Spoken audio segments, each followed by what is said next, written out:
For everyone that's remote, we're going to get going here. Good afternoon, George Carey again here at FIA. Just checking, Will, if you can hear me remotely, just to make sure you can hear. Nice and clear. And sharing the screen. Perfect. Yep. Okay, good. That's Thank you, great. Will. Of course. Thanks, George.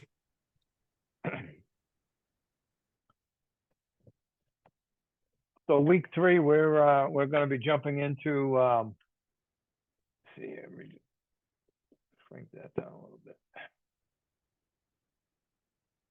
We're going to get into a couple of pretty important topics within the hydronics world. Expansion tank sizing, air separation, so they kind of categorize it as basic air management and kind of all the little nuances that are associated with that. And then the second part, we're going to get into primary, secondary pumping, which really primary, secondary pumping / piping and some of the applications and a little bit of history, but mainly how it's applied today and how you guys moving forward will see it. And you probably already seen it. Maybe we'll just reconfirm how the whole thing works or why we do what we do. If we have a little bit of time at the end, we might just touch a little bit on NPSH at a fairly high level. It's take a whole class just to do a deep dive, which we don't need to torture everyone with that. But at the same time, be aware of the subject because it does apply to pump suction, head pressure, and all of that. So kind of just moving, jumping right in, we'll get into the basic air management. We'll try to. Yeah. So, thank you very much. Appreciate it. So just a little bit of an agenda, if you will, of what we're going to try to accomplish, but identify air control versus air elimination. I'm going to show you just a couple of quick pictures of air control because what we do and what we've been doing for a while, I think we touched on a couple of weeks back, air elimination is the technology, the application that we use all the time. Get into the pressure band, the minimum pressure, the high pressure, how to have a closed hydronic system operate within that range. Fill pressures, calculate the pre-charge on a diaphragm or a bladder expansion tank. How do you preset it? Why does it need to be preset? And we'll get into some tank sizing, both kind of the old school behind the scenes and then also maybe apply the software that we use today. But just be comfortable that when you use software, you just got to make sure you're putting in the right information because you put, as they say, the expression garbage in, garbage out. So you just want to be comfortable when it's asking you a question that you're putting in the right answer, that's all. And then a little bit about, it's an important subject. It's an older subject, so I'm assuming most of the engineering firms probably just within the design criteria, locate the pumps in a certain location.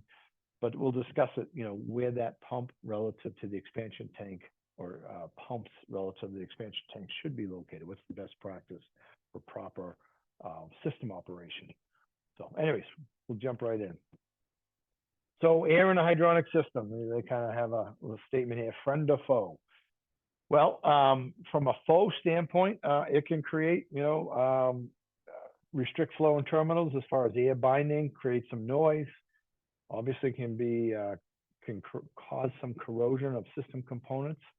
And one of the things that's very subtle is if you have enough air in a system that doesn't belong there, randomly air bubbles, volume of air that's moving through terminal units or through some piping, it can really affect the pump's pressure differential. How that differential that the pump can develop is either additive to system fill pressure or static pressure or subtracted from.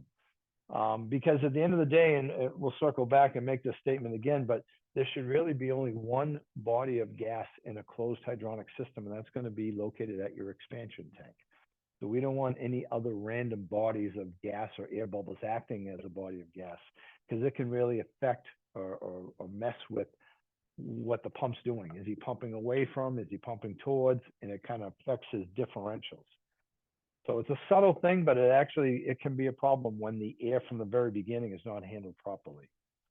Benefits of air in the system. Obviously, establish a suitable cold fill pressure using the kind of the spring of that expansion tank to allow some positive pressure to be held at the high point of the system. as well as obviously thermally, as we heat the water and there's an expansion, we need a place for it to go.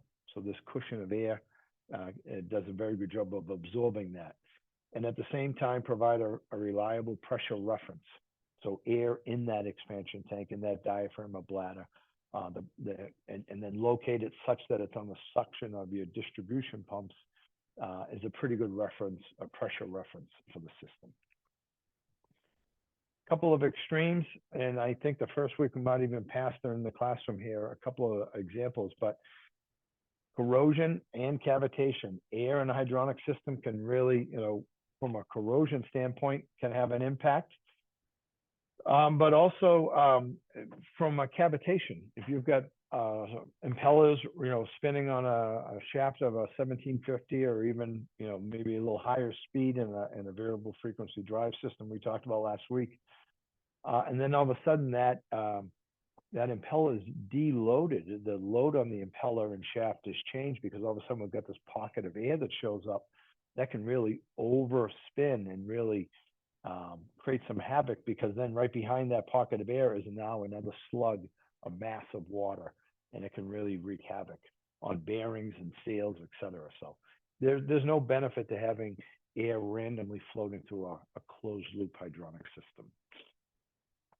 Just a quick picture of history. Years and years ago, when they first started installing hot water systems, they would have been referred to as an open gravity hot water system. There were no circulators. They hadn't been invented. And they had an open expansion tank at the high point in the system where would be a kind of a pressure reference, knowing if we had water at that very high point of that system up near the expansion tank here, then we can make the assumption that we've got the rest of the piping and radiators filled with water. And then again, as this coal-fired boiler fired and the water molecules were heated and expanded, that expansion would take place in this open tank. Very primitive, very basic, but it was a big step in the right direction versus a fireplace, because that's what you were replacing. You were getting into some type of central heating. So it was a step in the right direction a long time ago. But today, we're going to go closed hydronic systems. Everything's closed. So we're going to have a couple of different things. You got to treat the air that's in the water. So we need some type of air separating equipment. And then once we address that, now we have pressurization equipment. We got to fill the system. We got to provide proper venting. We want to avoid pump problems like we talked about, and we want to control that minimum and maximum pressure range that will exist in that system, in that closed loop hydronic system. So real quickly, I mentioned it earlier, air control. This was one of the more original closed compression tank applications, and when they went from that gravity open system to a closed forced circulation, so they added a circulator and they closed. This compression tank, or this closed expansion tank, was an old steel tank is what they'd call it. There were no diaphragm, there was no butyl rubber, so the air and the water saw each other, they touched each other. It worked. It was very finicky. We no longer put these systems in, really. You might bump up against them. Sometimes the mechanical contractors might come across an older building and it still has that steel compression tank. But the reason for the term air control just has to do with there were no automatic vents used in the system. Any air that was circulating in the system and made its way back to the boiler plant, heated, released through the water, passed through this air separating device, would then be directed or controlled up to that compression tank. You would never vent it out. Any of the vents that you might see in the system were all manual. So on initial fill, they'd maybe open up the valves to displace the air and fill the system and then close it. So it was just simply called air control. Don't vent it, but control it. But as time went along and diaphragm and butyl tanks became available, we went to the system that we now call air elimination, and that has certainly taken over, and it's used all the time. And in this case here, that body of air or that body of gas that's held, in this case a bladder style tank, is separate from the system water. There's a diaphragm separating the two. So that volume of air doesn't change. It might change in its volume in terms of pressure increase or pressure decrease, but we don't lose it. This older style, this is constantly kind of moving in of solution and out of solution based on the temperature of the water. As the system heated up, there'd be a certain characteristic, and as the system shut down and the water cooled down and started to absorb air, so it was just a little more finicky. Tanks were much larger. They always had to be installed up high above to allow Mother Nature buoyancy of air bubbles to travel up to this tank. Once we closed it with a diaphragm or a bladder, we have a lot more flexibility. And at that point, any air that was released when you heated the water or dropped the pressure on the water, we wanted to eliminate it. We want to vent it right out. We want to use, in this case here, they're showing some type of high capacity vent so that we have air-free water now passing into the suction of our pumps. So air elimination is what we use. We'll talk, I mean, that's what we focus on. It's what you guys are going to see in design, you know, moving forward in your careers. But just be aware of the old and then what we have now. So the behavior of air in a hydronic system, just a couple of characteristics: temperature and pressure, you know, the influence. So a couple of different statements here. One, when you have water at a constant pressure and you increase the temperature, the water can't hold the air in solution. It can't hold as much, so it releases it in the form of air bubbles. So constant pressure, heat it up. Another characteristic to be aware of is at a constant temperature, if you lower the pressure on the water, it can't hold as much air in solution, so it will come out in bubble form. So high temperature releases air, the lowest pressure point releases air.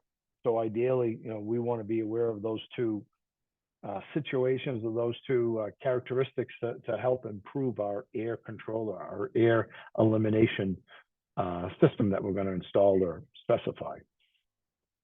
Just it's a quick graph, but it's just talking about, it's kind of a busy chart, but what it's referring to is temperature down here on the horizontal, the temperature of the water, and then the pressure in the system within that, and what these pressures right here, these different colored lines. And then on the far left, it's saying, okay, what's the percentage? How much of water, how much air can I hold in solution?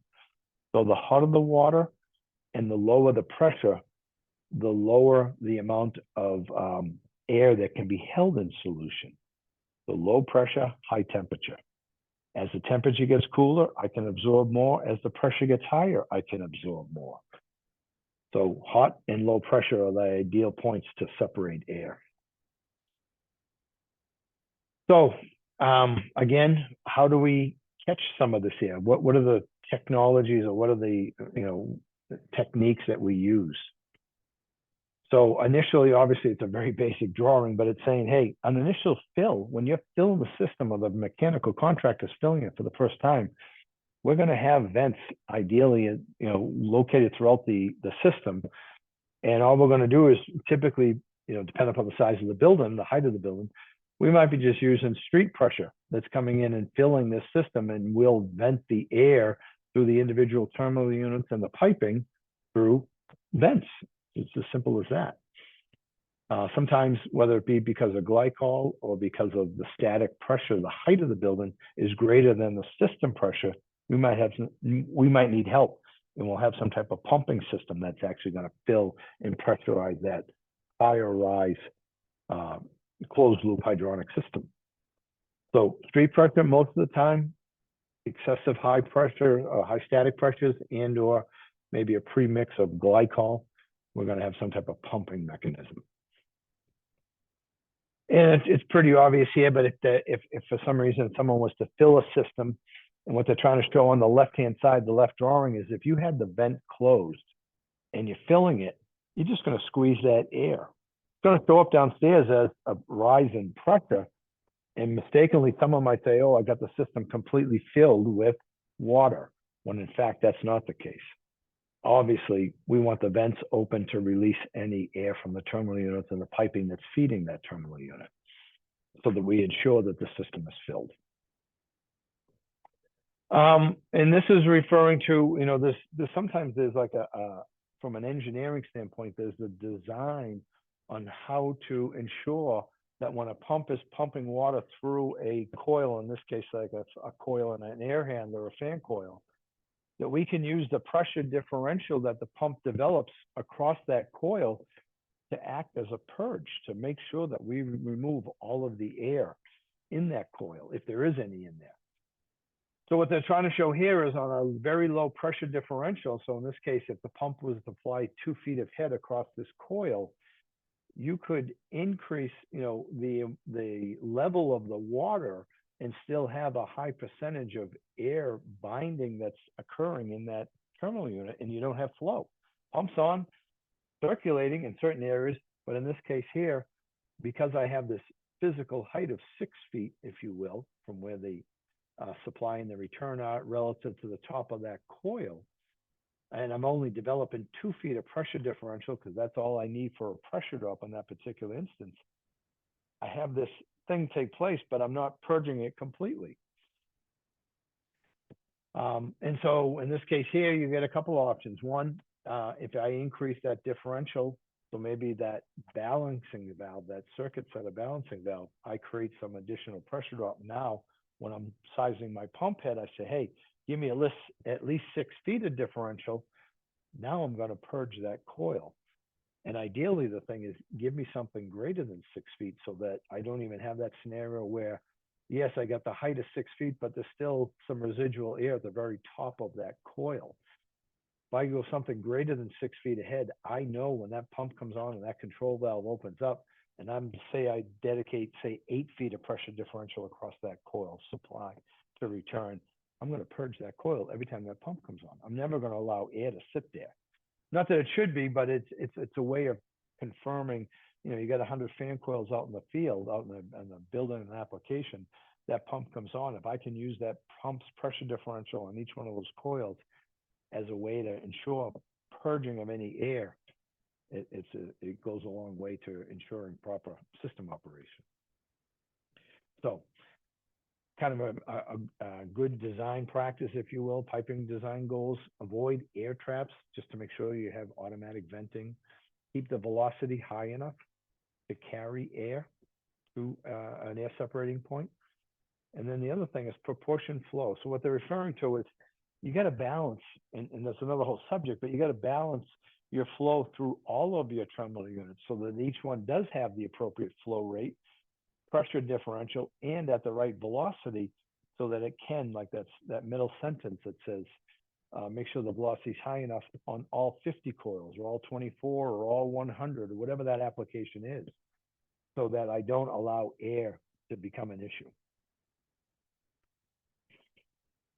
So removing the air, once I've filled it and pressurized it, vented it at the beginning, and talking about pump pressure differential, now I'm getting into, okay, what type of air equipment? I think we touched it on week 1, a little bit of system components, but very specifically, air separation and removal during normal operation. So in this case, could be chilled water, but a lot of times the focus is going to be on heating. So whether it's a boiler plant or heat exchangers. Following what we just talked about, some of the characteristics of air in and out of solution based on pressure and temperature, recommended location, where the water is the hottest and where the system pressure is the lowest. That's the ideal mix to ensure good air release, and then pass that air and water mixture through some type of air separating device to get it, and then allow the rest of the system to operate basically air free. So air release connections, obviously everything I kind of harped on earlier, that old technology, that air control, old school technology, I should say, you wouldn't have vented the air, you would have directed it. But today, air elimination, everything that we will use and specify for air removal, there's going to be some type of high capacity vent at that top to release it, get rid of it. We don't need it. So again, kind of harping, showing 2 different, perhaps different examples. One on the left would be like a small, potentially small, it doesn't matter, but it's a heating application. So the water is the warmest where? coming out of the boiler, right? The boiler just fired, it's heating the water. So my air separating device is right here on the supply coming out. And I have my, in this case here, some type of high capacity vent that's going to eliminate any air that does separate.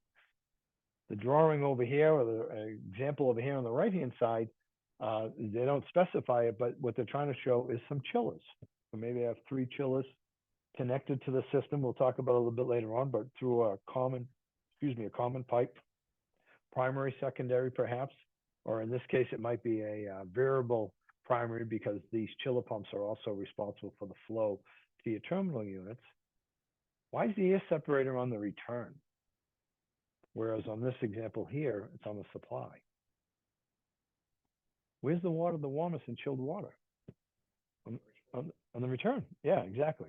So we're going to have a point of no pressure change, our expansion tank, and our air separation on the return of a chilled water application, and then almost always on the supply of a heating application, boilers or heat exchangers where I'm dealing with hot water. So the first separator, or inline separator, they call it, air separator, it's just using a very simple principle of velocity. If I have water moving, and we talked briefly about it last week on the system sizer, but the way these little inline air separators work is you have water moving at a design of around 5 feet per second. So, for example, if that particular air separator was, say, a 2-inch pipe, 2-inch air separator. So I got 2-inch pipe connections here, and on the outlet side as well, water's coming in, moving at 4.5, 5 feet per second. This area here was engineered to drop, or to allow that flow rate to go from 4 to 5 feet per second all the way down to a 1/2 foot per second. Just creates a very low velocity area, which then just allows the air bubbles that were moving along coming out of that boiler with the pumped flow to slow down. The water slows down, the buoyancy takes over, and the air separates. And in this case here, we would put a high capacity automatic vent on the top, and then we might run the bottom line here over to that diaphragm or that bladder style expansion tank. So very simple, very primitive, almost like sometimes guys will say an analogy of like you see a river flowing, down, and all of a sudden there's like this wide spot in the river, and that's where some of the stuff that's flowing in the river, whether it be tree limbs or branches or whatever, paraphernalia, that ends up on the river banks because the velocity just slowed right down. Something similar where the velocity in the piping, and all of a sudden it slows right down, the air bubbles are allowed, Mother Nature takes over, and they rise to the top and they get vented out. So pretty simple, but effective. The next technology, coalescing, they call it. And in this case here, what we're doing is we have these stainless steel, they call it coalescing media, but it's surface area. We're allowing the bubbles, whether they be large bubbles or even small, sometimes referred to as micro bubbles, but the smaller diameter bubbles to have a place to kind of attach to collect, especially if they're smaller. And then over a short period of time, enough small ones kind of gather together in the same area, they become a larger buoyant bubble, and they'll rise up like they're trying to show here in this computer drawing, rise to the top, and what's going to be at the top, but some type of high capacity air eliminating vent.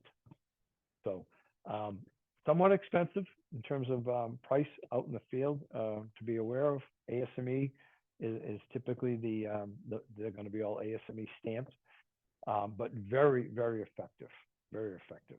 It's just sometimes a matter of choice, but it's a technology, a coalescing medium that they use, and it's, again, very effective. This next technique, if you will, is called the roll air troll. They use centrifugal action, and they have the connections. They refer to it as tangential air separation. And if you looked at it from a plan view or a bird's eye view, and you're looking straight down on this roll air troll, the inlet and the outlet are on the same side, just one's above the other. And what it does is it sets up this, and that's what this computational drawing is trying to show is as the water comes in with the air coming from that boiler or that heat exchanger, the water being heavier kind of gets flung to the outer edges of that shell through centrifugal action, chasing the suction of the pump, which is going to be somewhere down here on the outlet of that tapping. And then the lighter air is allowed to gather in the inner area, if you will. And there's almost like a stainless steel collector tube that will collect those air bubbles that do separate, and then again get vented at the high point with a high capacity vent. So it's centrifugal action, very effective. Technically, if you were to compare one to the other, the coalescing might be a little more effective per pass. But if you're dealing with a closed loop system, and if all the air doesn't get caught that first time through, but that second or third time through, and then you're basically done, you know, do you have to go to that expense? Some people like it, they specify it, that coalescing. Another technique, like I said, is the centrifugal action. It's very effective as well. Just uses a different principle. And it's been around a long time. B&G, you know, kind of developed it, you know, probably 50 years ago, 40 years ago. It's been around for a while. This last one has kind of been the last air separating device, if you will, that's entered the market. And it also uses that low velocity principle. And the reason it came about is it's a primary, secondary, or a low loss header. So a primary, secondary header or a low loss header. And it's typically used as a convenient device to maybe have like a boiler plant connect to a secondary or distribution side of the system. So you have your production on one side. In this case here, you might have the boiler or boilers, typically multiple boilers, heated water on one side, going back to the return to the boilers on the lower portion here. And then on the opposite side, top outlet, hot water out to the system, return water coming back from the system. So it's a convenient way to put in primary, secondary tees. But because of that low velocity area, the manufacturer said, hey, in addition to acting as a primary, secondary header, we can put a high capacity vent on the very top of this device, and we can use it as our air separator as well. So coming off of that multiple boiler or single boiler, multiple boiler plant, heated the water, air comes out of solution before it gets to the system, before it gets to the suction of the pumps, put it through this low loss header, collect the air, vent it out. Pretty simple. One other feature, if you will, on this device that some contractors will take advantage of is, again, because of the low velocity, a lot of times it might not be installed in a brand new system, but it might be in a renovation. We have an existing building that has a new mechanical room, new equipment there, but existing piping out in the building and maybe existing terminal units. So if there's any kind of sediment that might be out in that building, and it's working its way back to the new boiler room, new boiler plant, maybe new ECM circulators that have the magnets in it and all of that, they can use this as a dirt separator. And again, as some of those sediments are coming back with the pumped flow and it hits this wide spot, this low velocity area, that those sediments are allowed to gather at the bottom. The contractor, mechanical contractor, will add some type of blowdown valve. So not only can you pipe it for your primary, secondary connection, you can use it for your air separating capabilities. And a third factor, if you wanted to incorporate, would be as a dirt collector.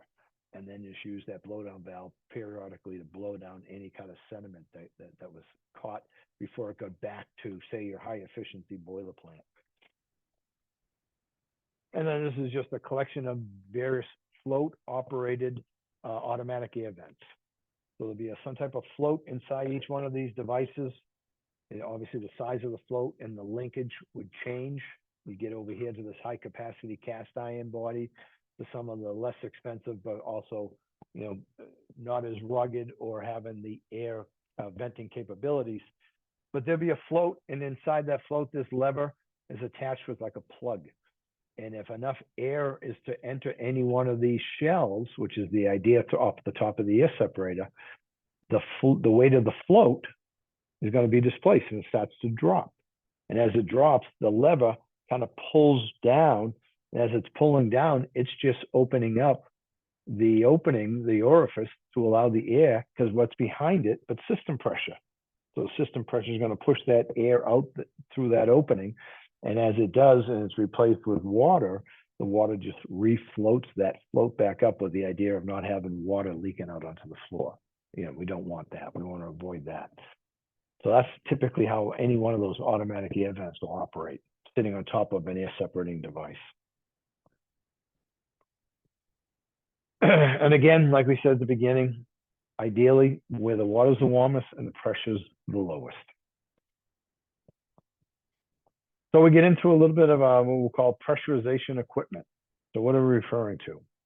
Well, on the makeup side, if you will, or the fill side, we've got PRVs, pressure reducing valves, that have some type of spring diaphragm arrangement where they might be sensing incoming street pressure, and then based on the setting with, say, a set screw at the top here, we're going to set the diaphragm for a certain outlet pressure.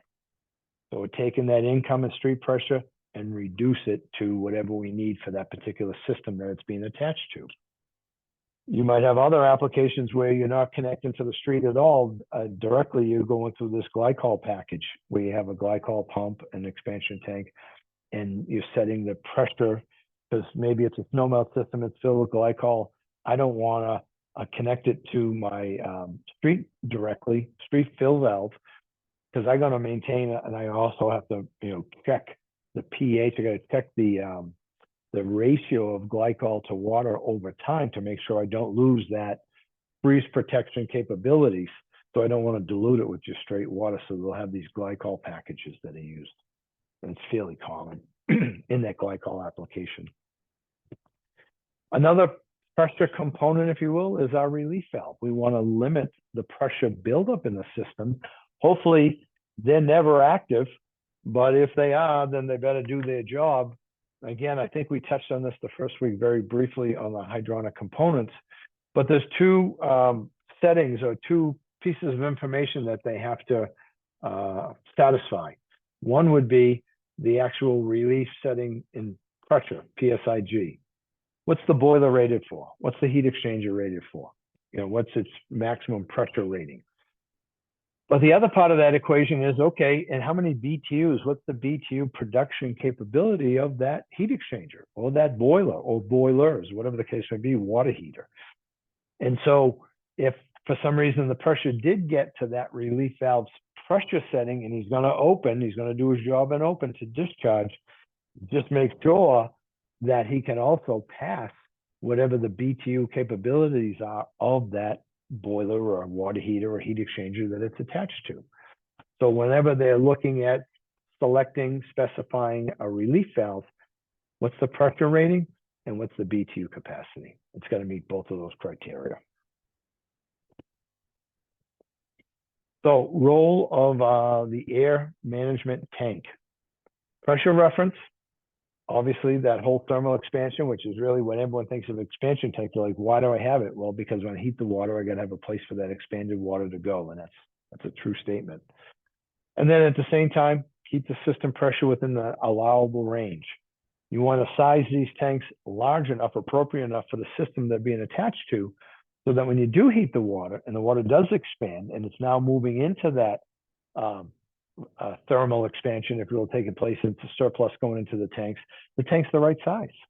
Because if you go through this whole exercise, put in the tank, pipe it right and all of that, pre-charge it right, and it's not the right size for the system, it's a waste of time. It's not going to work. You're still going to build system pressure. You're going to have a relief valve blow, and you're going to dump water on the floor.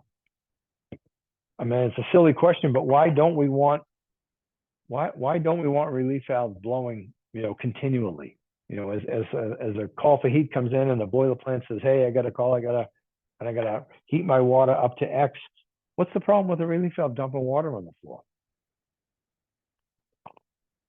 It's a nuisance, right? The facilities people aren't going to be happy that they're constantly cleaning up this mess. When you dump water, what are you replacing that water with? Like when the system cools down and the system pressure drops. Street water that's loaded with more oxygen. So oxygen is very corrosive. So if you bring in an unusual amount of air or oxygen within that H2O, that can set up a very corrosive set of conditions. So we just don't want an open system. We want a closed system. And an expansion tank plays a very big role behind the scenes to make sure that that system can build in pressure, but just doesn't get to that release valve and keeps the pressure within a high and a low. So it kind of sits off to the side, and that's a very good thing as long as they're sized properly. Again, the old tanks, these were just some of the various components that were needed to make this old air control. Here is that term again, with the old steel compression tanks. We're not going to spend a lot of time. This presentation will be available to everybody in the PDF form, so you can take a peek if you had any interest, after the fact. But typically, we're not, specifying that. We're not seeing it. We are seeing these diaphragm or bladder pre-charged tank type expansion tanks or compression tanks, and they are going to be used, as we said, in our air elimination systems. So limited acceptance and then full acceptance. So the bladder, typically the bladder style tanks, which would be larger, we'll get into it in a little bit, but they're what they refer to as full acceptance, and a diaphragm, just a little less expensive, but with that less expense comes less capacity. So on the smaller systems, that's where you'll typically see and specify perhaps these, what they refer to as diaphragm expansion tanks. Get into the larger volume, larger systems, it just might make more sense economically to move to that larger bladder style tank. And we'll get into that. We'll talk about both of them. A comment, and we'll again hit it again, but all of the Bell & Gossett tanks nowadays, they ship from the factory and they're pre-charged to 40 PSI. And that's kind of new, X number of years new. Prior to that, they used to always ship at 12 PSI. Regardless, what they're trying to say here is we want to make sure, and that's what they're kind of stating here, is what is the required cold static fill pressure? Because that's what we want to charge that tank to before it gets connected to our system. What do we need? If it's less than 40, then we want to take some pressure out of that tank. We can't keep it at 40 if all we need is 12, because it's going to act like it's undersized if we over pressurize.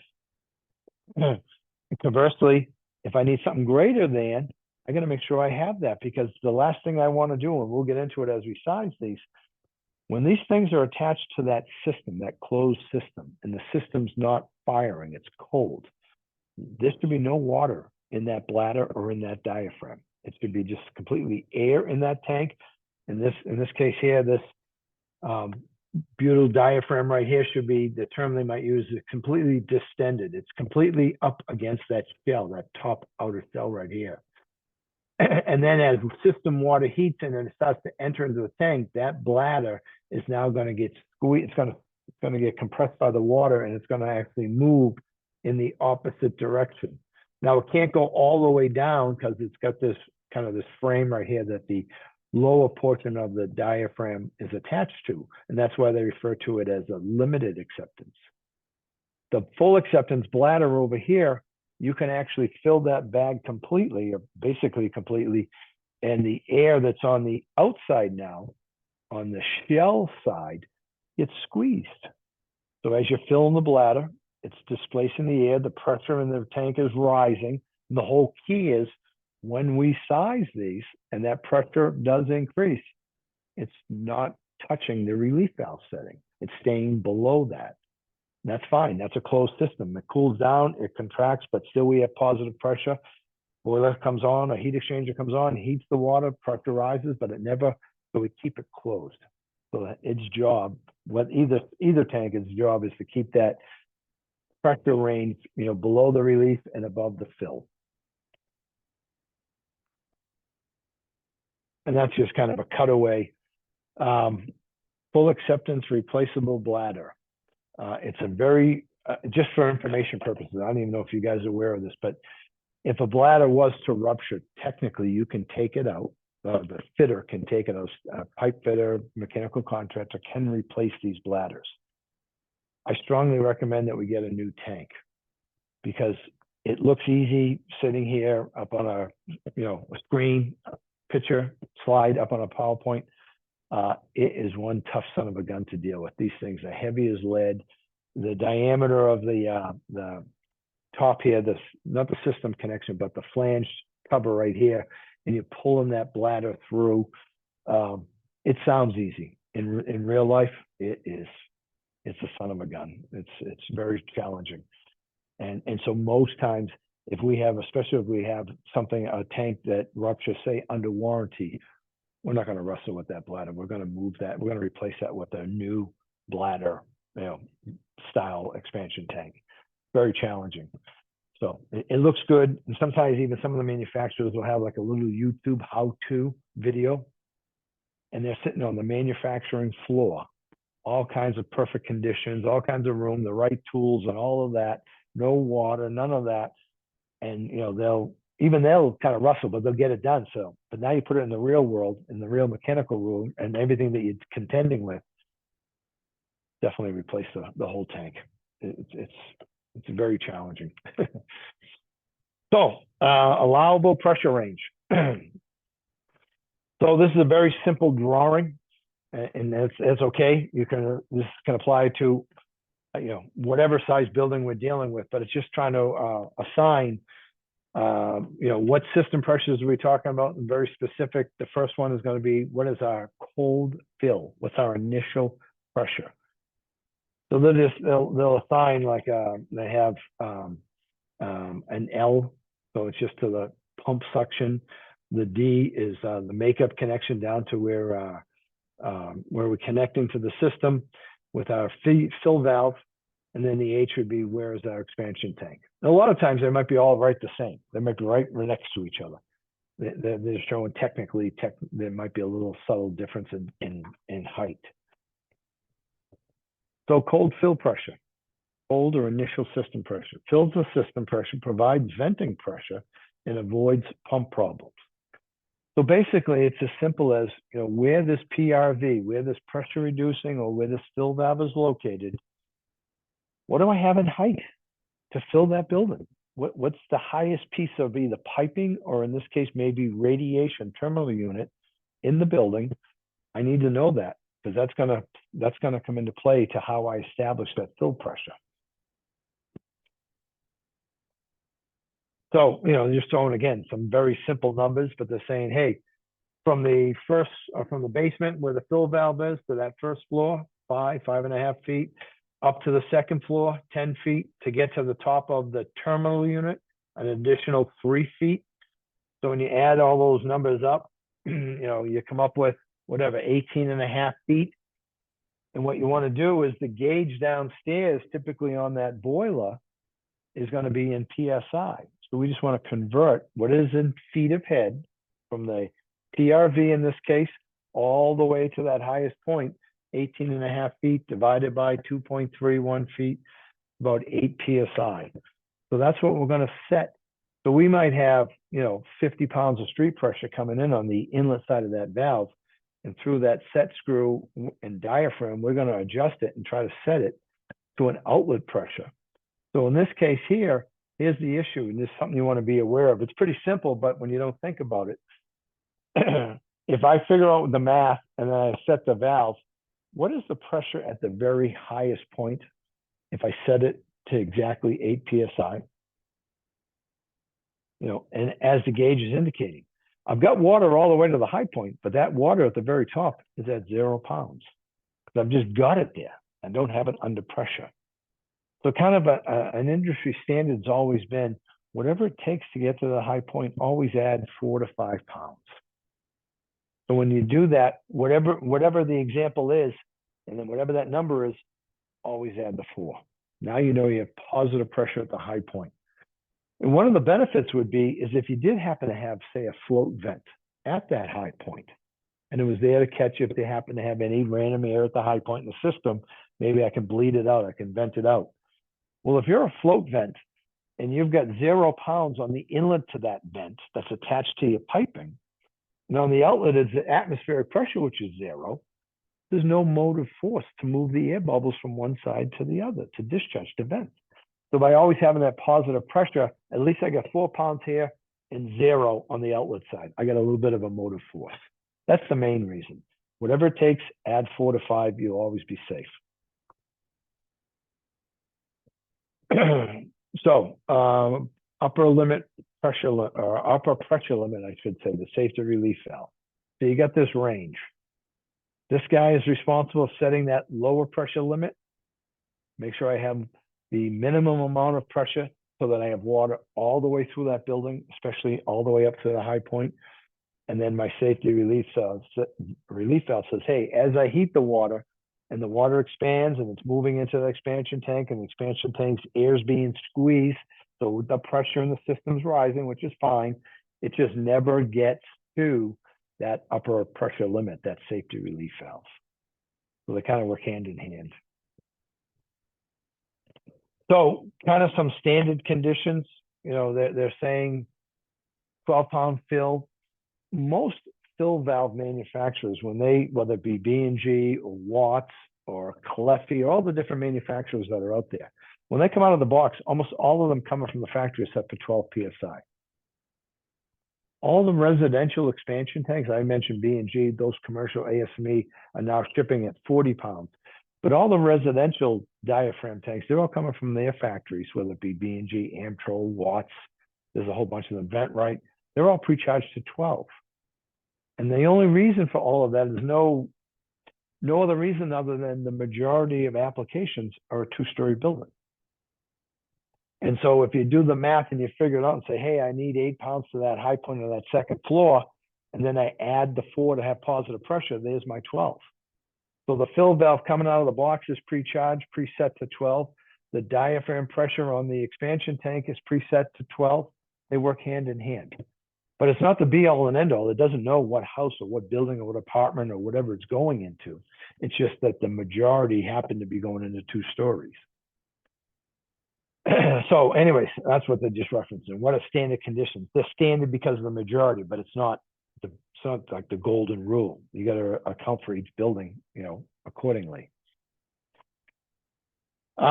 It's just more of a visual, but it's a pretty good visual in that if you look at the 3 pictures of the expansion tanks, cold, warming, and then maybe under design.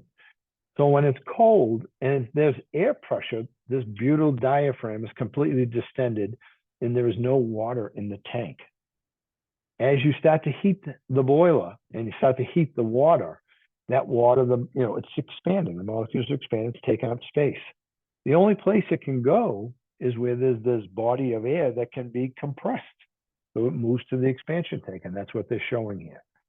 To the point where what they're saying here is design is, hey, I've heated the water to the maximum for my system, for that application.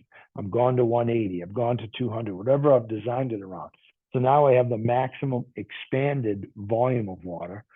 So I would have the maximum amount of accepted water into the tank. So that pressure volume, as you're squeezing the gas, so there's less volume of gas, it's at a higher pressure. It's that inverse relationship, which is fine. It's just showing, it's just more of a visual more than anything. So as the volume goes down, the pressure goes up. As you're squeezing that gas, pressure goes up. Makes sense. So pre-charge the pressure. Pre-charge pressures, what's the big deal? So we'll just walk through a couple of quick examples because sometimes the guys either aren't aware of this or they forget about it or they don't understand what's the importance. But the pre-charge of a diaphragm, bladder or diaphragm tank, really to be sized properly, or as you go through your exercise for sizing the tank, it's going to come into play. And then to kind of implement it out in the field, it has to be pre-charged properly. So this is just a couple of examples of what happens if I don't. What happens if the tank, the air charge is too low relative to the application, to the system it's attached to. So it's saying right now the system's empty. Whatever that pre-charge is in the tank, the volume and pressure is V1, P1. So now what happens is I've filled the system. System's completely filled to the right fill pressure, which is more than what the tank was charged for. So my fill valve might be, say, 20 pounds and my pre-charge was 12. I didn't change it. So I left it at 12. So now system is cold. I haven't turned it on. There's no thermal growth. There's no boiler firing, heating the water. This is just simply water coming into the system, filling it. And oh, by the way, I've got this cushion of air that's only pre-charged to 12. So as soon as the fill pressure gets above 12, I'm going to start putting water into that tank. Now it's cold water, but it's taken up some volume of the tank. So then what happens is when the boiler does go to fire and now I have full expansion of that water, there's no room left at the end, so to speak. Some additional water will enter into the tank and squeeze the remaining volume of air, but the pressure, the volume, system volume, further increase, the tank rated acceptance volume can be exceeded. So the tank pressure is excessive. So what happens is our relief valve will discharge. Or worst case, or extreme case, I should say, maybe that diaphragm of bladder ruptures. You damage the tank. Now it's gone. Now you got to replace it. But worse, if not that, at least when that system pressure rises, there's no more expansion. There's no more air to accept, to expand, to squeeze. The pressure takes off like a rocket. I hit my relief valve, and there I am dumping water on the floor. Got a brand new tank, filled the system just the way I'm supposed to, forgot to pre-charge the tank to match that fill pressure. We get calls downstairs all the time, commercial building, and commissioning the system. Just fired up the boiler plant, get everything up and running. Relief valves are dumping. I think we have an effective B&G, expansion tank. That's what the call come in downstairs to the guys. And so there's, okay, maybe, could be. We might have a bad tank out there. But, okay, just start it up. Yeah, okay, so how tall building? What'd you set the fill? Oh, I set up, you get the wall. Okay, what'd you pre-charge it to? Oh, whatever the factory set it for. And the factory doesn't know where the building is. It doesn't know where it's going to go. So you really have to pay attention and say, okay, I know I had to set my fill to get it. I got to pre-charge that tank to match that. So that when it's filling, there's no cold water in the tank, so that I have all that acceptance that was designed by you guys, the engineering community, to size the tank. I have all of that acceptance range to play with, to keep the relief valve from dumping. So then the guy says, well, I'll get cute. What if I overcharge it? I'll give it extra. So instead of 12, I need it to be 20, I'll make it 25. That's got to help me. More is better. 10 pounds of sweet, 15 pounds of sweeter. So I'll overcharge it, but still, there's no benefit. So in this case here, charge it too high, system's empty. Fill the system just like I'm supposed to at the right fill pressure, no water in the tank. That's good. That's a positive. It can't because I've overcharged it. So it's definitely not going to go in. But here is the scenario where as I start to heat the water, I haven't got it fully expanded, but I'm heating it and I can't overcome the fill pressure on the air side charge. I haven't got to that point yet. I've kind of cheated. So in effect, by overcharging it, I've undersized it. Because then as the water really starts to expand, so the pressure starts to rise and it does truly start to enter the tank, as more of that, truly what you sized it for, that expanded volume enters the tank, the pressure takes off like a rock again, and my relief valve dumps. So safety relief valve can discharge, can occur.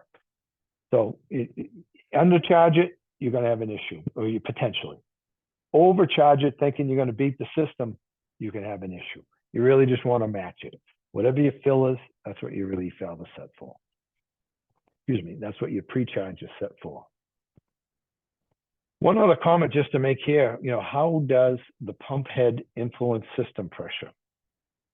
It's a little bit of a busy chart, and I apologize, but they're trying to show as if we were to put gauges all the way around the system, from the boiler to the expansion tank, on the suction side, the discharge side of the pump, maybe halfway around the building out in the system until they came all the way back. And all they're saying here is when the pump is off and you just filled the system, you're going to read, whatever that fill pressure is.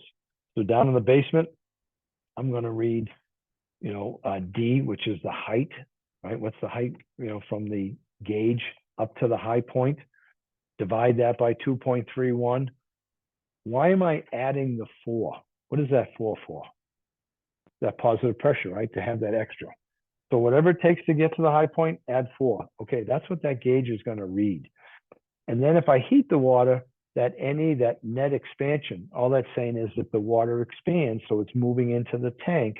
It's starting to squeeze that air nitrogen cushion because the diaphragm is distended. That's what the gauges are going to display. If I turn the pump on, all it's saying is, so that suction pressure with the pump located so that it's pumping away from this expansion tank, I'm going to have an increase on that gauge.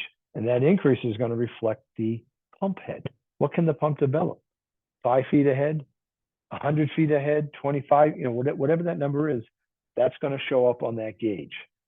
So you have fill pressure, then you have fill pressure with the system heated, so net expansion, and then the third pressure, if you will, and it would be reflected here right at the discharge of the pump, is what's the pump head's pressure differential, what's he capable of producing.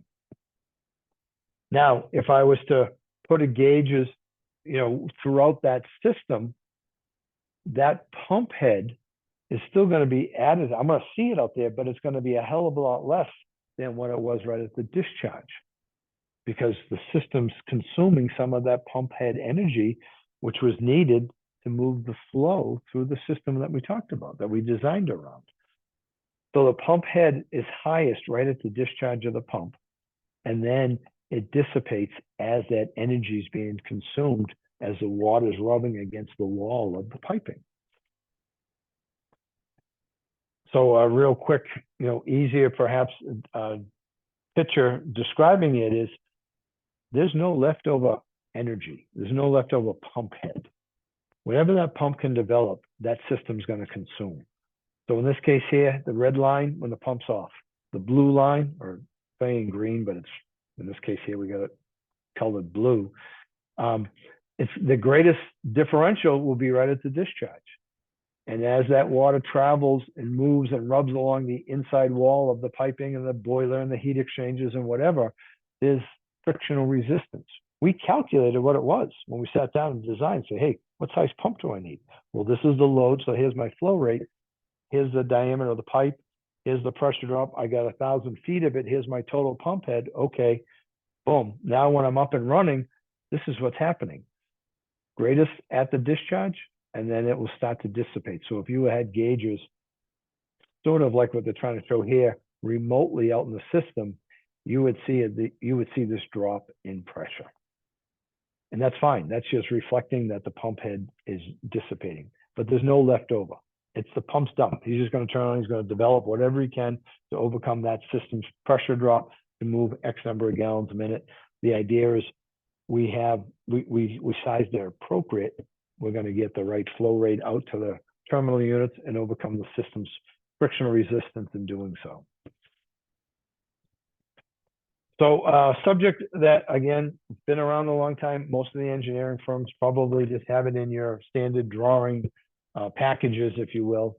But there's this thing called the point of no pressure change. It's been around for a while. It's that gentleman, again, that Gil Carlson guy, that engineer from B&G that kind of, I don't know if you can say discovered it, but he certainly promoted that this feature, this phenomenon exists. And it becomes very important. And here I just a real side note.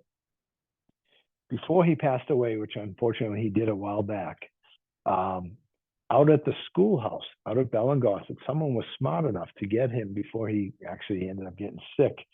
Is they sat him down in the education room and they just videotaped him. And they said, hey, Gil, can you explain blah? So he goes on like a 15, 20, 30-minute dissertation on the subject.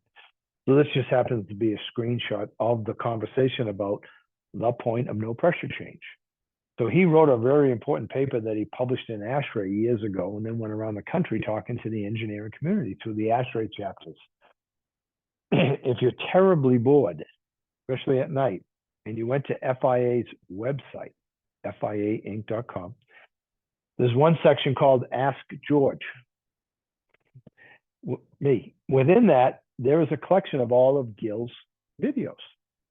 So guaranteed, if you're having trouble sleeping at night, pop this puppy on your TV or iPad or whatever, you'll be asleep in 30 seconds. But if you can get through it, tremendous amount of great technical information about these various subjects. But this was just a screenshot of him describing this thing called the point of no pressure change. And so what he was saying is, it's very important where you locate a pump in a closed loop hydronic system. This could be a chilled water, it could be a hot water, it could be whatever. It's a very simple piping network, but it reflects a system. And he's saying the pump's pressure differential will be impacted relative to where the pump is compared to, or in relation to the connection of where the expansion tank ties into that system. This might be a modern version, if you will, because now I have a diaphragm. When he did his original explanation, they were using those steel tanks years ago. That's the only reason why he has that drawing, but either one works. But what he would do is he would say, hey, if I was to change the pressure in this tank, what would need to take place? Water is not compressible. He'd make that statement. But he'd say, but air is a gas, and gases are compressible. So I can squeeze a gas. So for me to change the pressure in the tank, I would need to change the volume of water, which would change the volume of air. So if I added more water and I squeezed that body of air and I had a gauge, you could see the pressure go up. So I squeezed the gas, I squeezed the air. So he says, okay, how can I do that? How can I add more water to that tank as an example? And so then he draws, back here, he'll have a boiler, and the boiler turns on and it heats the water and the molecules, and they expand. Where's the only place that expansion can take place? Up here at the tank.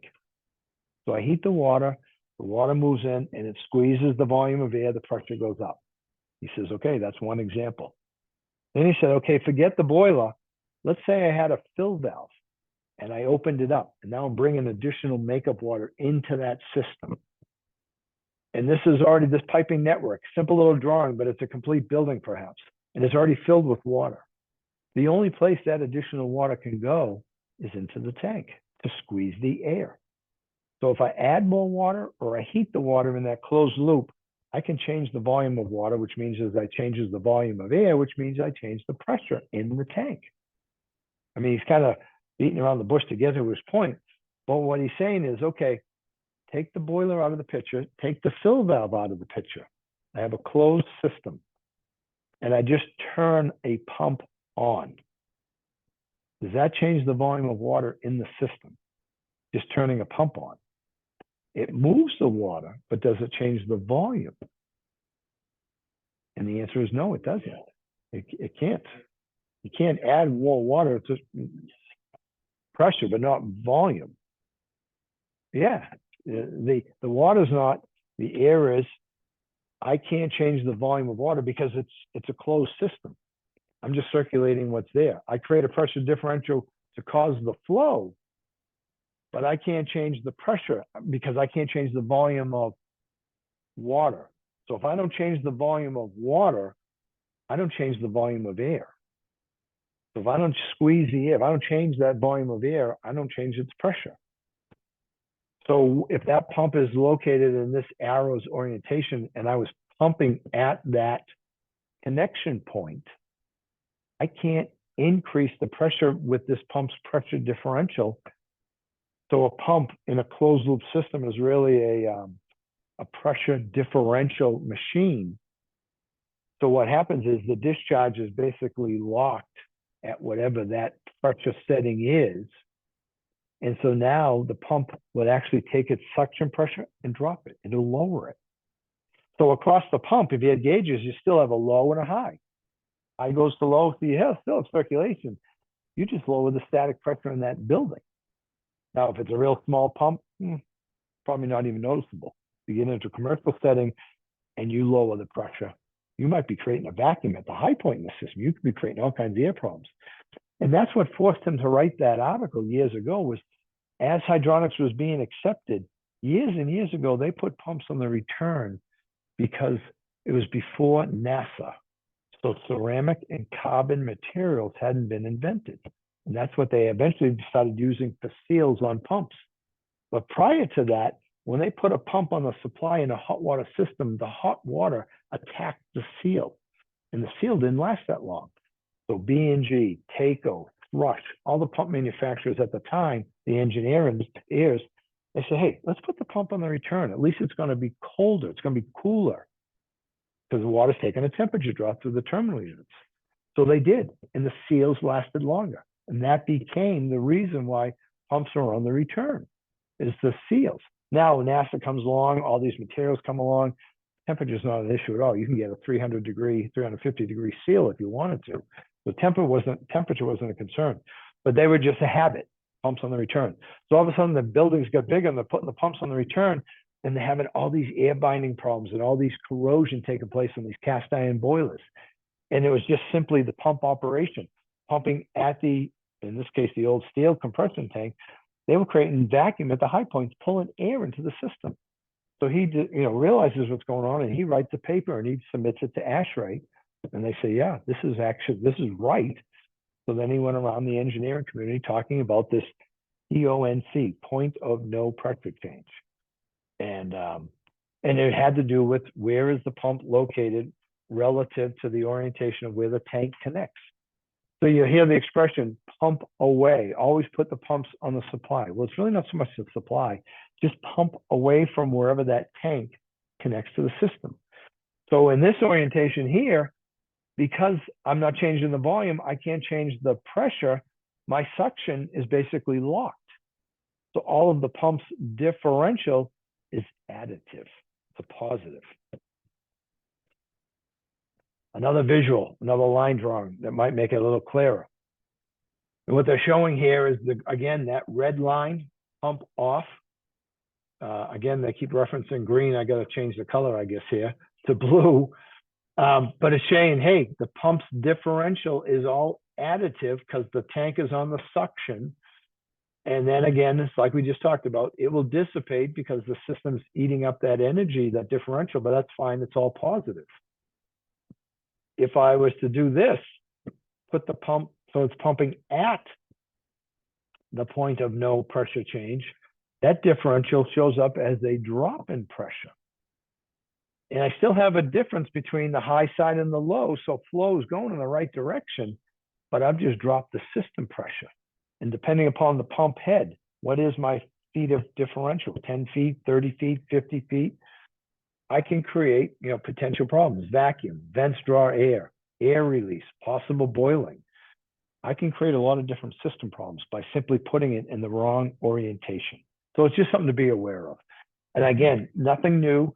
Probably a lot of the engineering firms already have in their drawings. When you pull one out and put it on the drawing, it's going to locate it so that the tank is on the suction of your pump pumping out to the building. That's good. But this is the reason behind it. Why? Sizing and selection of air management components. So what information do we need when we get into sizing expansion tanks? What's the fluid? How much fluid? That's a real important, we just kind of bypass it, but system volume is key. Temperature of the fluid at fill. What's the operating high temperature, if you will? What's the fill pressure? And then what's the relief valve setting? So these different components: volume of water, temperature change, pressure change. How much do I have? What do I start with the temperature? How hot do I get? And then what's my fill and what's my relief? I got to plug in that information. So it's a simple little formula. I thought we'd look at it real quick. We'll talk about it right after dinner. Pretty straightforward, huh? I mean, everyone's got a scientific calculator, right? Let's go. Cancel everything out. So they cleaned it up. And he was, again, here's Gerald Carlson getting involved with the engineering community, but making some assumptions or considerations to simplify that formula. And again, at the end of the day, we don't have to go through all of the explanations. You have reference to this from the PDF, but it ends up being a much cleaner formula. And all it's saying, tank volume VT equals, what's the expansion factor? How hot's the water going to get? times the volume of water in the system, which we talked about. Volume of water is very important. And we just want to divide that number by fill pressure versus relief valve pressure. So what do we fill it to? How much range do I have to play with in letting that pressure build up before my relief valve dumps? I want to keep it below. That's that pressure band. We kind of subtly said at the beginning, expansion tanks, they keep the pressure between the bands. Well, what's your fill? What's your relief? This is where it comes into play. Oops, didn't mean to jump ahead. So real quick, we'll go through this example. Now we're going to go through a software example of how it's much quicker and much easier, but we want to know what the numbers we're plugging in and why we're plugging those numbers into the software. So a lot of times the tank, the relief valve, the fill valve, they might be all sitting almost at the same level, give or take, pretty close to each other. Most of the times I'm out in the field, I got a little formula that I have in my workbook, and a guy said, I need a tank, and we're like doing some swag. I mentioned swag to you before, scientific wild ass guess. Well, we try to do a little better than that, but but anyways, we make some assumptions, say, hey, the tank, the feed valve, and the relief are probably at the same height. I think this example here is just to delineate so the numbers look a little different. So for this quick example here, what we're saying is it's water only, no glycol, no ethylene, propylene glycol. It's just 40-degree water is what's going to be used to fill the system. Someone's done the calculation for us and said, hey, here's my volume. It's obviously a big system. I get 2,600 gallons of water. The max design operating temperature is going to be 160 degrees at a 30-degree delta T across the system. I have 4 pounds of positive pressure at the high point, and my relief valve on the boiler, coming from the boiler manufacturer, is 50 psi. So now I want to start plugging in. Okay, how do I handle this? So from the tank to the high point, 60 feet. From that tank's connection to where their fill valve is, the fill valve's 9 feet below that. And then the last piece of information, the relief valve is about 6 feet below that. Most times that's not real. They're going to be almost on the same plane. But for argument's sake, this is the information. So step one, what do we set the PRV to? PRV valve. Well, what's my height?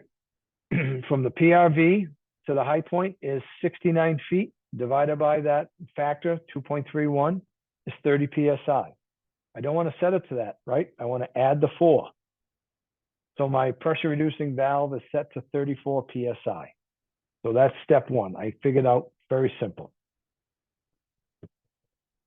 Oops. And that's the right one. Step 2, required tank pre-charge. So where the tank sits is 60 feet to the high point. So I get static pressure of 60 feet of water sitting on that tank, which is 26 psi. Plus, again, the positive pressure at the high point is 4. So I want to pre-charge that bladder or that diaphragm tank to 30 psi. And this is key, prior to installation. Now, that's not key to you guys because you're designing this system. You're putting this out in the street. But the mechanical contractor that's going to put it in, and he gets it from the factory, and it's either charged to 12 or it's charged to 40, he wants to change that to 30 before he attaches it to the system. It's going to be by itself. So, step 2, fill valve I established, pre-charge I established. And then another piece of information, which again, kind of subtly sometimes sits off to the side, what's the maximum tank pressure? And so the way we figure that is this. The static head above the relief valve. So where the relief valve sits, add all these numbers together and it's 75 feet. So I got a column of water 75 feet high sitting on this relief valve that sits on the top of that boiler. So when I divide it, it's 32.5 plus the positive pressure again, keep adding that 4, so it's 36.5. The relief valve, I said from the beginning and stated over here on the lower left, is 50 psi. As a general rule of thumb in the industry, relief valves start to weep. They don't wait right to 50 to open. the diaphragm starts to, they call it weeping. And so they say to keep it closed, it's an accepted number, 10% below. Calculate your conditions based on 10% below that relief valve setting. So in this case here, if I have a 50-pound valve times 10%, so I'm deducting 5 PSI. So D-rate ASME relief valve 10% or 5 PSI. So my relief valve is going to open, start to weep at 45. The pressure on the relief valve before I even heat the water is what? Just do the math. Yeah, it's 36.5. It's 75 feet divided 32 plus my positive pressure, 30. So I have 8.5 pounds of pressure range. I'm sitting at 38.5 when I'm cold. I'm going to blow at 45. I'm going to open up at 45. So this is my pressure range. So when I go to size that tank, I can let the system pressure rise as the water's heated and it squeezes the air. But I don't go past this, because if I do, that relief valve is going to start weeping. And they're going to say, why is my relief valve weeping if I hired you to size the right expansion tank for this system? So initial plus my pressure increase, that's the maximum pressure that I can see in this tank. So that down here where the relief valve is, he doesn't go past that 45 PSI. So I'm throwing a lot of numbers at you. But if you look at right here, and right where this is connected is a boiler. So when the system's cold, I have this weight of water, 75 feet sitting on it. And I want to divide it by 2.3 to have a gauge pressure rating. And that's 32, plus my positive pressure, because I said, oh, we always add 4. So there's my 36.5 sitting on that valve. And I'm saying, yeah, technically I told you it's 50, but it's going to weep at 45. So use that as your benchmark. So what's the difference between 36.5, excuse me, 38, yes, 36.5 and my 45, I have 8.5 pounds to play with. So then that, to fill that last question, which will make sense as we go through the sizing, is you have a pre-charge and then a maximum pressure in the tank. And in this case here, the pre-charge is 30 plus my maximum increase, allowable increase, becomes 38.5.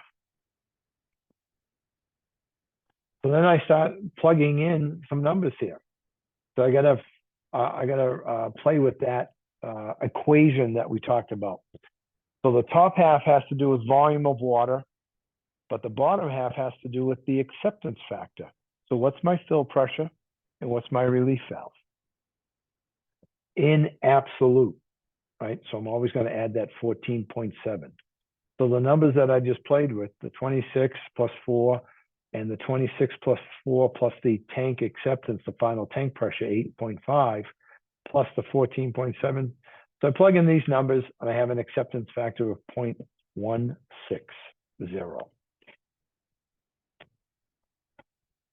I said the water gets to 160 degrees. This table of expansion factors exists in this engineering manual that you have, as well as online. But in the air management manual, there'll be a chart that says, hey, you started at 40, the water's 200. You started at 40, the water's 160. Well, in this example, at 160, the expansion factor is 0.02. So all you're doing is you're saying, okay, I have 2,600 gallons. Where did I get that? It was right at the very beginning. We stated it. Someone established that we had this volume times the 0.02, the expansion factor.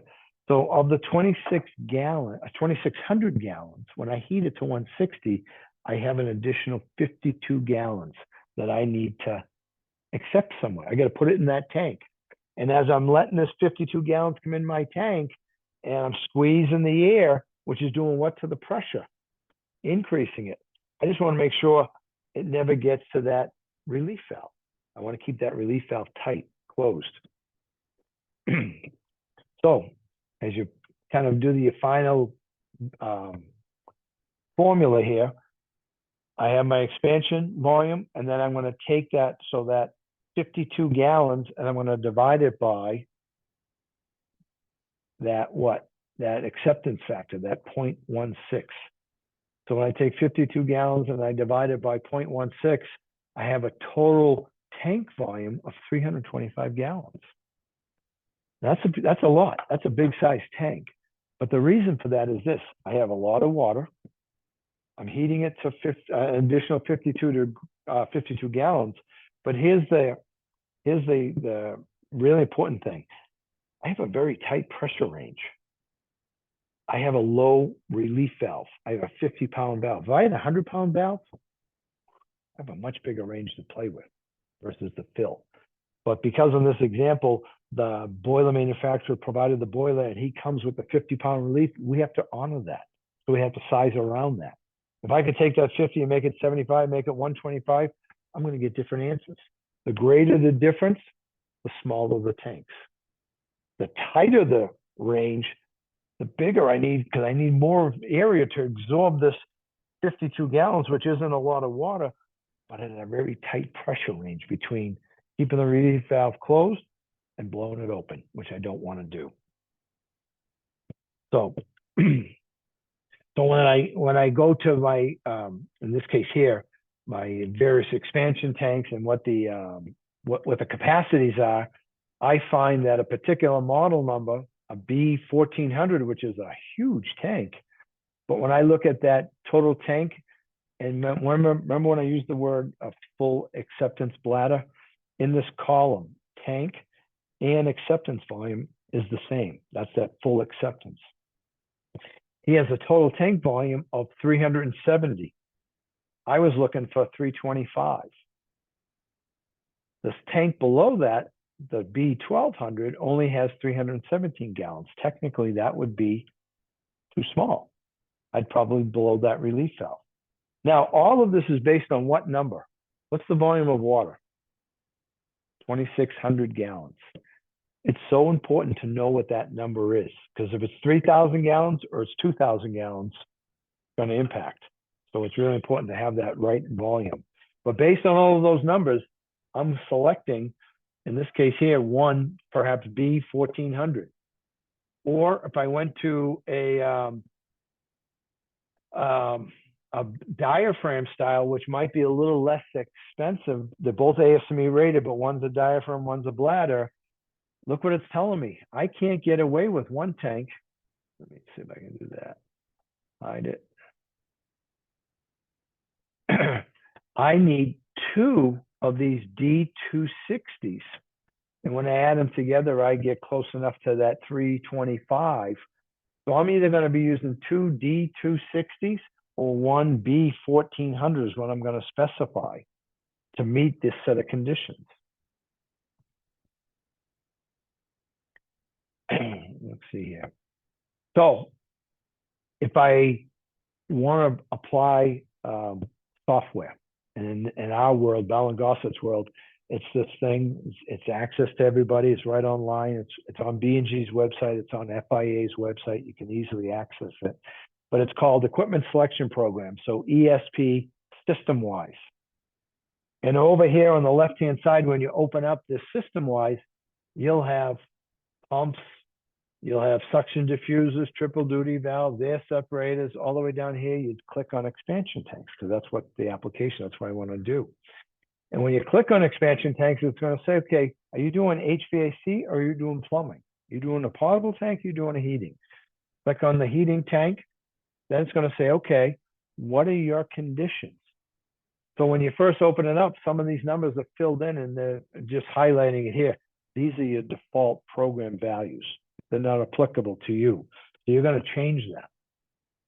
And you're going to plug in what we talked about, 40-degree water, fill, 160 max temp, tank pre-charge, fill pressure's 30.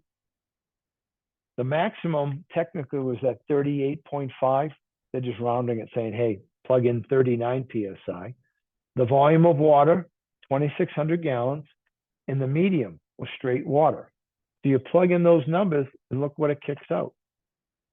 A tank volume of 325 and an acceptance volume of 50.54, and we said 52. So they just took the zeros and they the fraction and they just extended it out.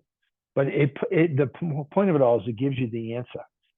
What you need to know is, how did you come up with this number right here, that 39, that max tank pressure? That's important, because if you plug in something wrong, it's going to change the answer. So where did it come from?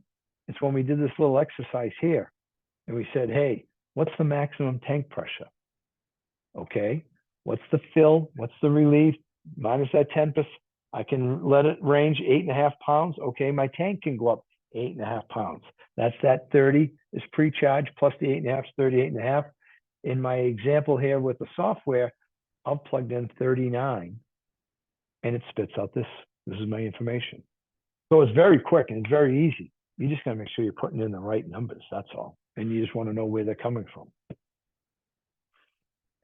And then what happens is once you have it, you say, okay, give me a range of tanks. What can I select from? What are my options? So in this case here, it's saying here, here's my B1400 bladder, got the 370 gallon, or two D280s, which we talked about, if we did the mathematical. So it gives you different options here. Real quickly, and that's the beauty of the software, what happens if I was using glycol? Because I have a different property, a different expansion value. So now all of a sudden I plug it in. System medium is not straight water. I just hit this drop down arrow and it gives me options, and I select propylene glycol. And then I'm going to say, okay, what's your ratio? What's your percentage? In this case, 30% glycol or propylene to water. All of a sudden, the minimum tank is 560 gallons. You know, because the 2,600 gallons that's got a 30% glycol property, there's a much greater expansion volume. So I've got a size for that, as well as the acceptance. So it completely changes my answer, which will then change my tank selection. Look at all of a sudden I'm going to a B2500, not a B1400. Or 3 of those D280s, perhaps, if I wanted to stay with the diaphragm style. So then sometimes it's logistics. After I do all this calculation, find out the answer, what's the space that I'm putting it in? Because you get into some of those large tanks, they're bigger than a refrigerator. You know, when can I get it in? Or maybe I go with 2 smaller ones. So all of those other considerations come into play, you know, when you're looking at the mechanical room itself. But the most important thing is just understanding what's the fill temperature, what's the high temperature, what's the fill pressure, what's the relief at the tank, the relief at the relief valve, and what's the volume of water? How much water do I have in that system? So again, single tank versus multiple tanks, perhaps. And it gets into the weights. Just real quickly, it's just highlighting. Look at the weight. You're dealing with some serious. So now you start thinking about, okay, how am I bringing this stuff in as a contractor, mechanical? I got to account for that. How do I get it in? Never mind the boilers and the pipe and everything else. How do I get these expansion tanks in? So just wrapping it up, we're going to take a quick break. Locate the air separator where the water is the warmest and the pressure is the lowest. Try to create a decent pressure differential across, like, say, these fan coils with like a control valve selection, so that I turn that pump on and the pressure differential of the pump can actually purge the coil. A quick statement, I kind of said it earlier, but just repeat it. The larger the allowable pressure range, the smaller the expansion tank. The allowable pressure range, meaning between your fill and what your relief valve is going to dump at.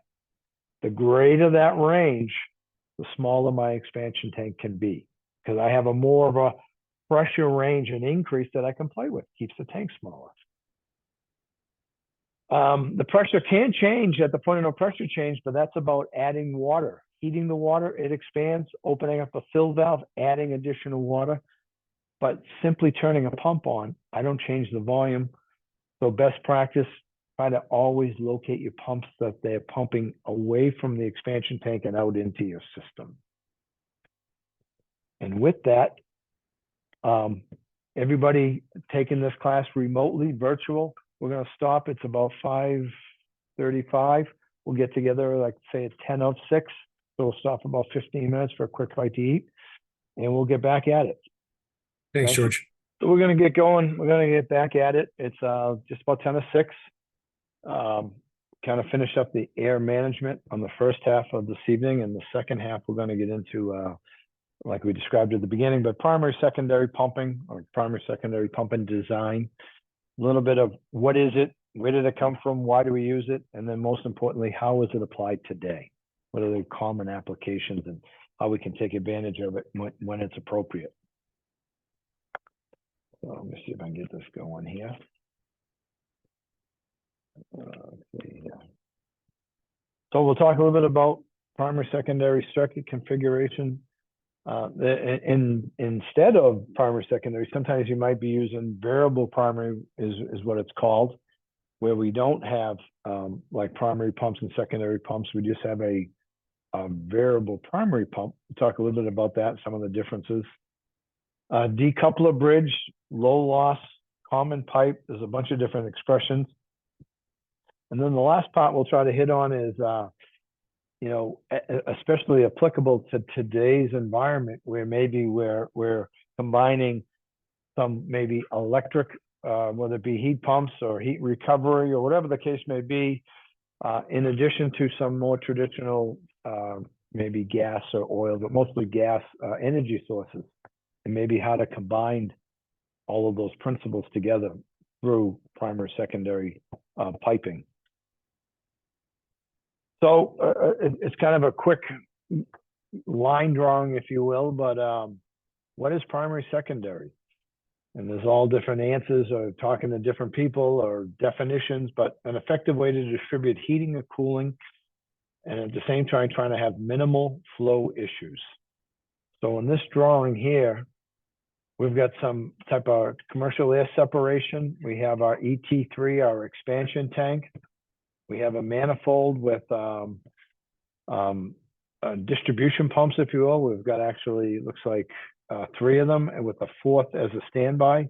So maybe we're doing some parallel pumping for a large plant of some sort. Back here, we have a boiler plant, and it could be X number of millions of BTUs. We're just showing 2 out of it, might be more in the drawing. And the whole key to it is the boilers themselves in this drawing have their own pumps. And then we have these distribution pumps over here on the right-hand side.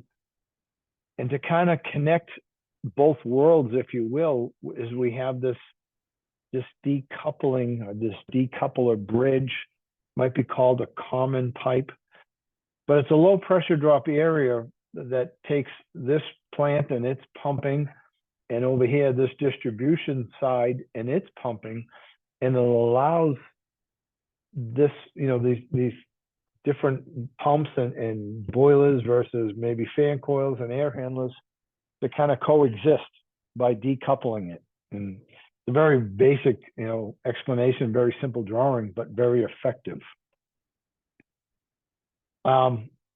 Take it a step further, and you might get into what they call primary, secondary, tertiary.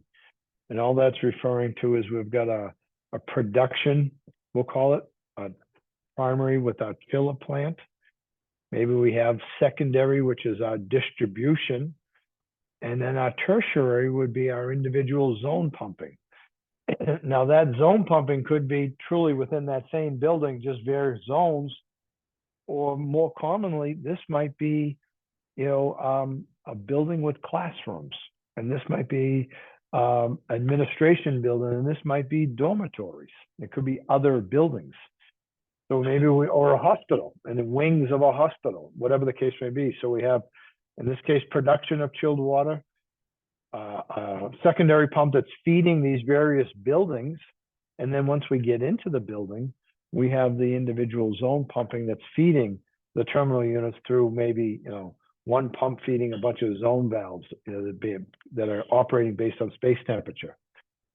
What they're trying to highlight here is the green piping would be our decoupler, or our common pipe. It would be the pipe that's connecting this tertiary loop, if you will, to this secondary distribution. This green pump here would be a decoupler from our production or our primary with our secondary pump. So it's just a way of allowing a number of pumps, different size pumps that can kind of all coexist by decoupling or creating this low pressure drop connection. Boiler manufacturers, this just happens to be out of an installation manual of a X number of million BTU boiler, but they're saying, hey, we're going to connect this to a system with primary, secondary T's. We're going to allow the boiler to have its own boiler pump to ensure proper flow through the heat exchanger and up onto the header. And then we're going to have some type of system or distribution pump going out to the building. Here's my air separation. Here's my point of no pressure change, my expansion tank. But I'm going to connect them, and I'm going to use this decoupler or this closely spaced set of T's. Just kind of an exploded view. Sometimes even the boiler manufacturers, they're not exactly sure all the details, but they've seen it written down somewhere where you want to keep these T's close together. So they might even spell it out and say, hey, maximum 12 inches apart. Moving away from boilers, but staying in the hydronics, you get into radiant tubing manufacturers. And they might show, like with their mixing devices where you get into snow melting or low temperature radiant, and you need some type of mixing valve. So you got to have a system, and you're going to have, in this case, we'll call it a boiler loop pump. How do we connect all of this? Well, we'll use primary, secondary T's. So why only the 4 pipe diameters? You can kind of keep seeing that across the industry. And then, back it up one step further, who invented it? Where did it come from? And I think you'll start to pick up a theme that I keep falling back on here in these weeks. But here's my friend again. Gil Carlson developed primary, secondary pumping. And like a lot of things in life, what do they say? Necessity is the mother of invention, right? So you needed something or you had to solve something. So what happened here is there was a design job by a Bell & Gossett office down in New York City with a couple of engineering firms. This is going back X number of years now. And it was a large monoflow system, which again, you guys probably never even heard of the system, monoflow or monoflow T's. But years ago, it was like a Cadillac of a system going back a long time ago. And anyways, they design it, and they go to implement it, commission it, and none of it works. Doesn't work. And it's a big problem. So they reach back, the New York City office reaches back to the factory and says, hey, we need help. We're out here. We can't figure it out. Can you help us? And so they put on a plane, a young engineer at the time named Gil Carlson. He goes out and he looks at the problem. And just real quickly, I'm just going to run through it real quick. This is an example. But out of this problem came, and I apologize for the people that are remotely looking, but you'll have it access. But he, out of this problem becomes this manual, this design manual, TEH 775, and it's a Bible on all different applications of using this technique: primary, secondary, tertiary. And it started out of this problem job. And again, apologize for the people at home, but they used to put out these engineering manuals every year to the engineering community across the United States. Every year they'd send out a new book. So in 1954, they send out this book, and it's the first time they reference primary, secondary, and they give them about 3 paragraphs. That's it, because it was brand new. He had just solved the problem. Design manual before that never referenced it because it didn't exist. And from there, it goes to, dozens and hundreds of examples, and it evolved. But it was all about solving this problem.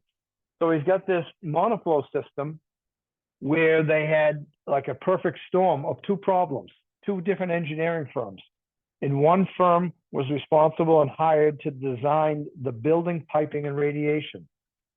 So there was 10 apartment buildings, garden-style apartment buildings in this complex. And an engineering firm was responsible for each one of these 10 buildings, piping, radiation, all of that. A second firm was hired to design the central plant, the heating plant, and then just the main that's feeding this big 10-building complex. And they both kind of made a mistake. And one of them was The first guy, inside the building, the piping technically was a little too big. It was oversized. For the piping that they needed, they oversized it. Just made a mistake. The second part that really kind of caused the problem to really become a big problem is the distribution main was undersized. So we have a central plant distribution pump. The piping that's being used is technically undersized. The second engineering firm oversized the piping in the buildings. And when you're talking monoflow systems, what happens is the way a monoflow works is there's a standard T and a monoflow fitting. And that's what we're trying to describe here. Once you get into the building, you had these terminals, and then we're talking dozens and dozens of them for each building, times 10 buildings. And the flow along this main, which is what this picture is trying to show, is I need to have a certain velocity, a certain speed. And I'm trying to have this flow encounter the pressure drop of this cone, which is what the inside of a monoflow fitting looks like. And it creates pressure drop. And because of this pressure drop, I can divert a certain amount of flow off the main and go through the radiation and then come back down the return line and rejoin the flow that stayed along that cone with the flow that was diverted, because saying, hey, it's a lot easier for me to divert and flow through this than to try to shove all of my flow through that reduced orifice. But it's by design. It's a designed, engineered pressure drop. And in this building, the piping here is a little too big, so the velocity's slow. And then the mains that were providing the flow to each building were a little too small. So they weren't even providing the right flow to the building. And then once it got into the building, the piping was so big, there was no pressure, there was no velocity. So when they turned the boilers on, turned on the distribution, and then turned on, the buildings, they weren't getting any heat out of the terminal units. They had, boiler was hot, mains were hot as hell. It was fine. But they weren't getting the right flow through the individual buildings to cause the pressure drop to drive the water through the terminal units. That's what they were wrestling with. Big problem. It's X number of thousands of dollars job back this, again, years ago. Here it is, the end of the summer, beginning of fall. They're commissioning it, getting it ready to go for the heating season. And they're in trouble. And so they reach out to the factory. He comes out, takes a look at it. And so he looks at it and he kind of makes a decision or a calculation, and he determines that the undersized mains are providing about half of the designed flow rate to each building. And the radiation that's already existing, that was already installed by the mechanical contractors over the summer, they were designed to see about 200-degree water. That was the original design principle. And they were designed on a 20-degree drop, so they should have about 180 degrees coming out of each building onto the distribution main and then the distribution return. So a supply main and a return main. And so he comes up with this idea and he says, look at Mr. Contractor, I want you to put in a small booster pump in each building. To which the factory people that are there from New York and the contractor saying, you can't put small pumps in series with this big distribution pump. You get like a 75 horsepower, monster, and you put in these smaller booster pumps that are just going to be sized for the building load because they're in series. And this big pump will just rip apart these smaller pumps. They'll overpump them, they'll rip the couplers. You can't do that. And he said, no, I understand. What I want you to do is after you put these pumps in, I want you to install a piece of common pipe. And that's what he called it. And they're looking at him like, what in the heck are you talking about? Because up until that point, it just didn't exist in the hydronics industry. No one had ever done this. And he said, I want you to put this small piece of pipe to connect the return line over to the supply in each building. He said, I want to hydraulically isolate. And again, he made a statement that hadn't existed up until this point on this problem job. And he says, when I have you select these pumps, these building pumps, they're going to be sized just for that building's load. And then put this decoupler, or this common pipe is what he referred to it as. And the only reason I show you this screenshot, again, here he is in this video that they were smart enough to videotape him before he got sick and retired, is he's explaining exactly what I'm telling you guys. He went through this exercise. So I'm not just making it up. I'm just regurgitating what he did and how he told the story. This is exactly what he did. And he says, okay, for example, for the first building, the load was 400,000 BTUs. And with the original design, they were looking for 200-degree water with a 20-degree temperature drop. So going out at 200, coming back at 180. And with a delta T of 20, we know what the flow rate is, what it should be for that booster pump at 400,000 BTUs, because we did it last week with the system size. And we looked at the mass formula. But the flow rate's 40 gallons a minute. So put a pump in there for 40 GPM. And so he's working through this exercise with the people from B&G that live in New York, and then the mechanical contractors, and explaining how it's all going to work. So he says the pump's pumping 40 gallons a minute, but he knows that the building supply, the main that's coming in, is only providing about half, or 20 gallons a minute, that's being diverted off of the main into that particular building. So he's looking at it saying, okay, I need 40 gallons a minute of 120 to 180. That's what the original design parameter was. I know I'm only getting about 20 gallons a minute, or half the flow. And I also know that coming back from the radiation, it should be coming back at 180 degrees. So going out at 200, coming back at 180. And so the last part that he had to figure out was, I had to go back into, he's telling us this, to go back to the boiler plant and adjust the temperature, the aquostat setting on the boiler. Because if he kept it at the original design of 200, he'd have 200-degree water coming in here, only at a flow rate of about 20. And he's trying to provide a flow rate of 40 with a temperature of 200. So he said, I had to go back and I had to adjust the aquostat setting. So here I just took a system sizer that we worked with last week, and I blew it up. And I said, hey, if I know the flow is only 20 GPM and it's in that little white window, and I know the load for that building is 400 MBH, how do I get 400,000 BTUs with a flow rate of 20 gallons a minute? Well, I need to provide a 40-degree delta T. So 400,000 BTUs, 40-degree delta T, I need 20 GPM. He had the 20, he had the load over here, he just needed to provide that 40-degree delta T.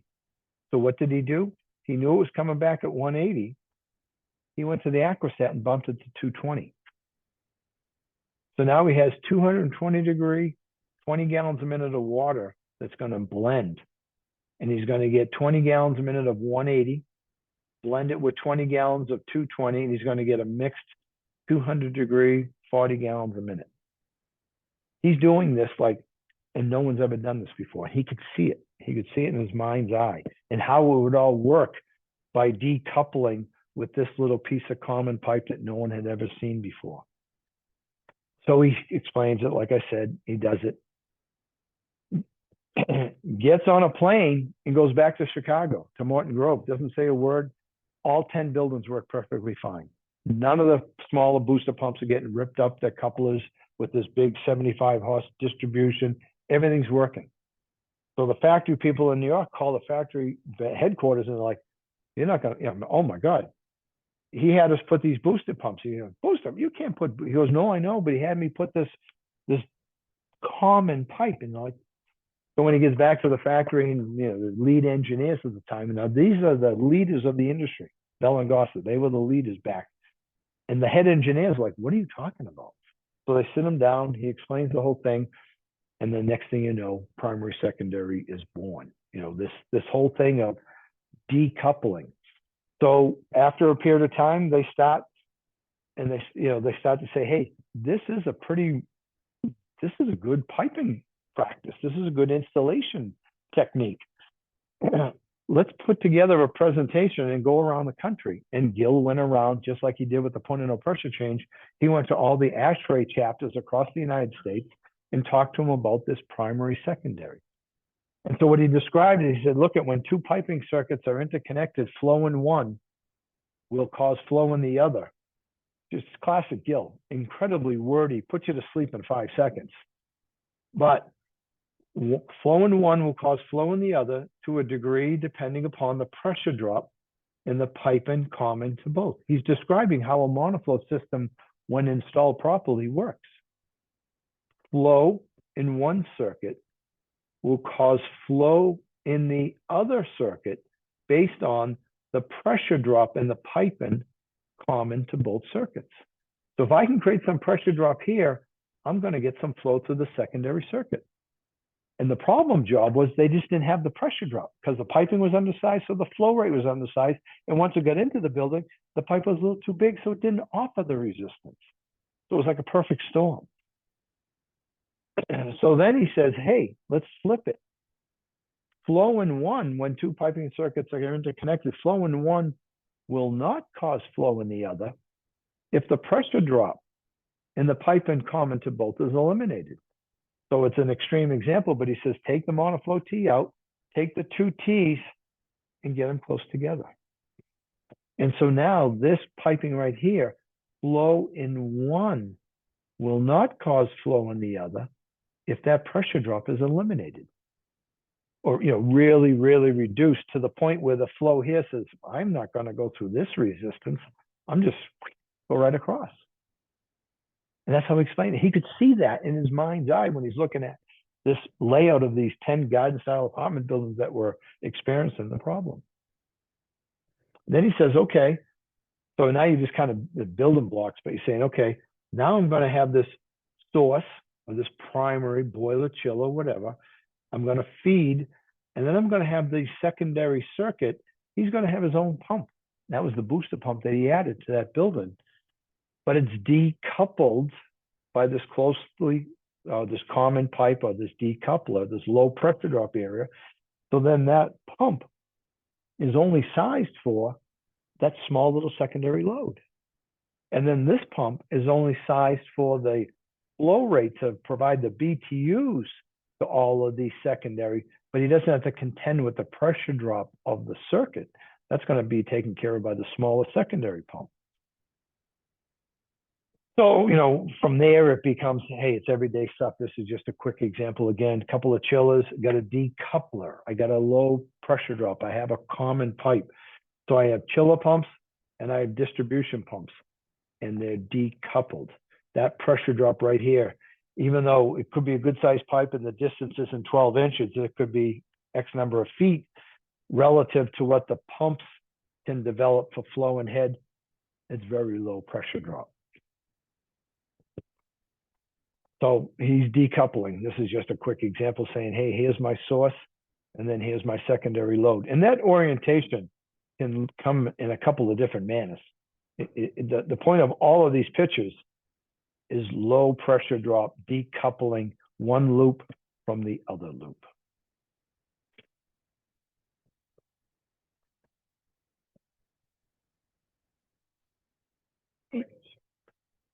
It can be. And as we go through these examples right now, Glenn, yes, the key is it's the short circuit, low pressure drop.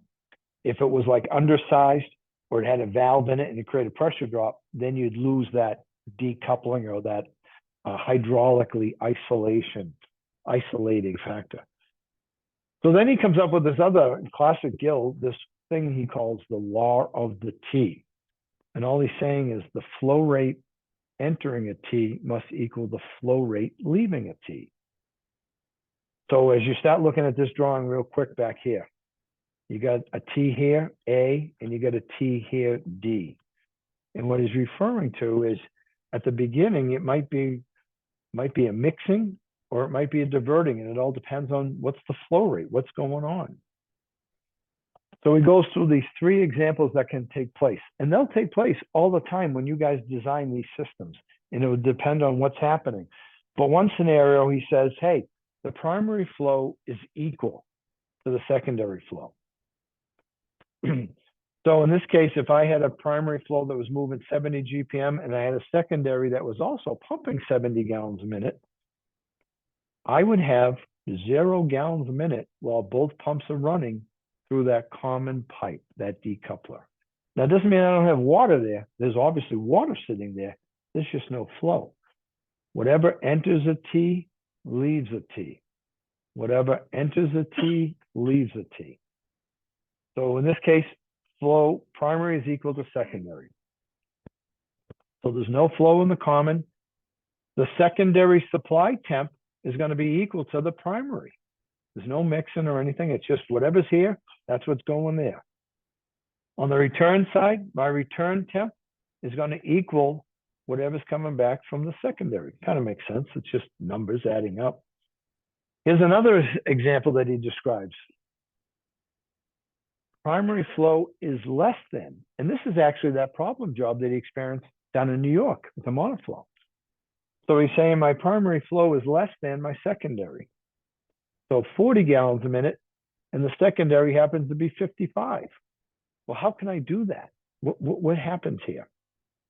So what's going to occur is as the 55 is coming back in this T, 15 is going to move backwards.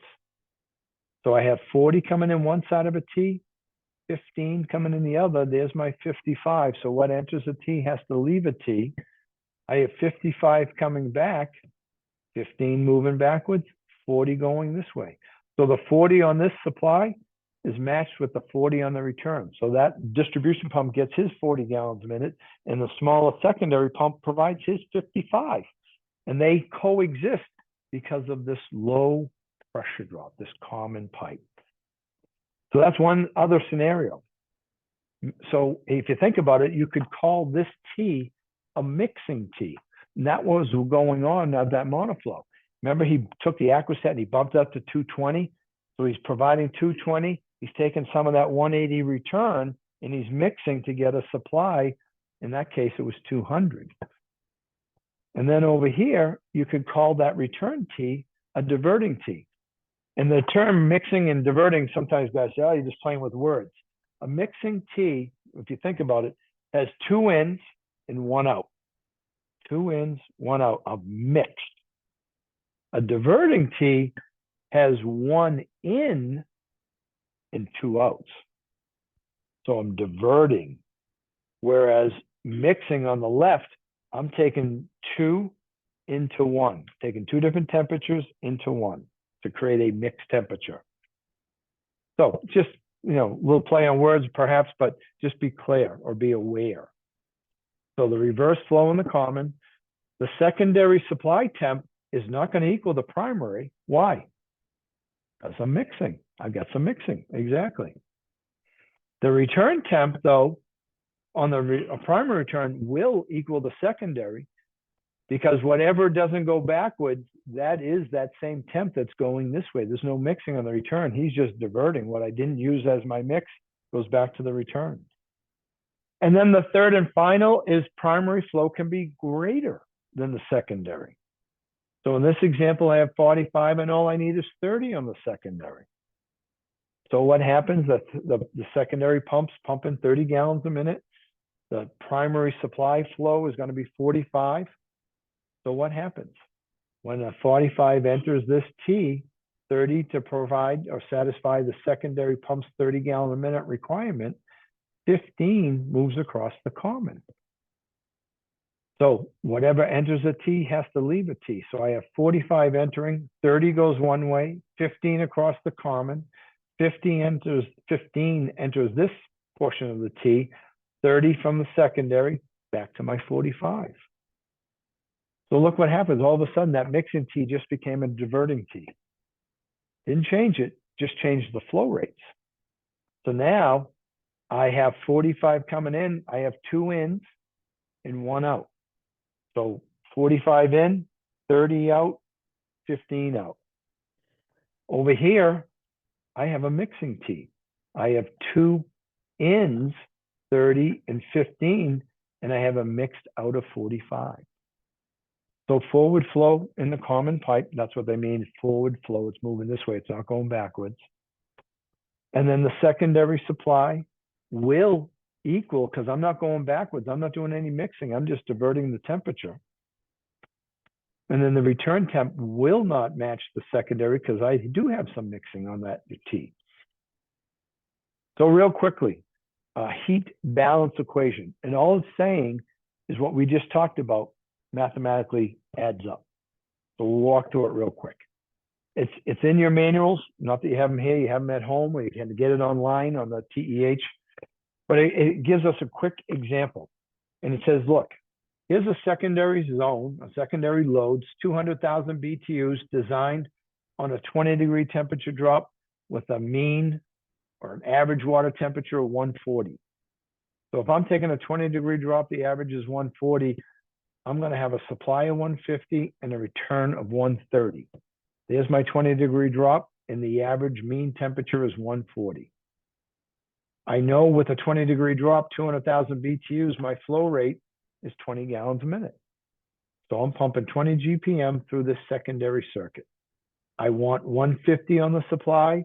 Take a 20-degree drop, I got 130 coming back.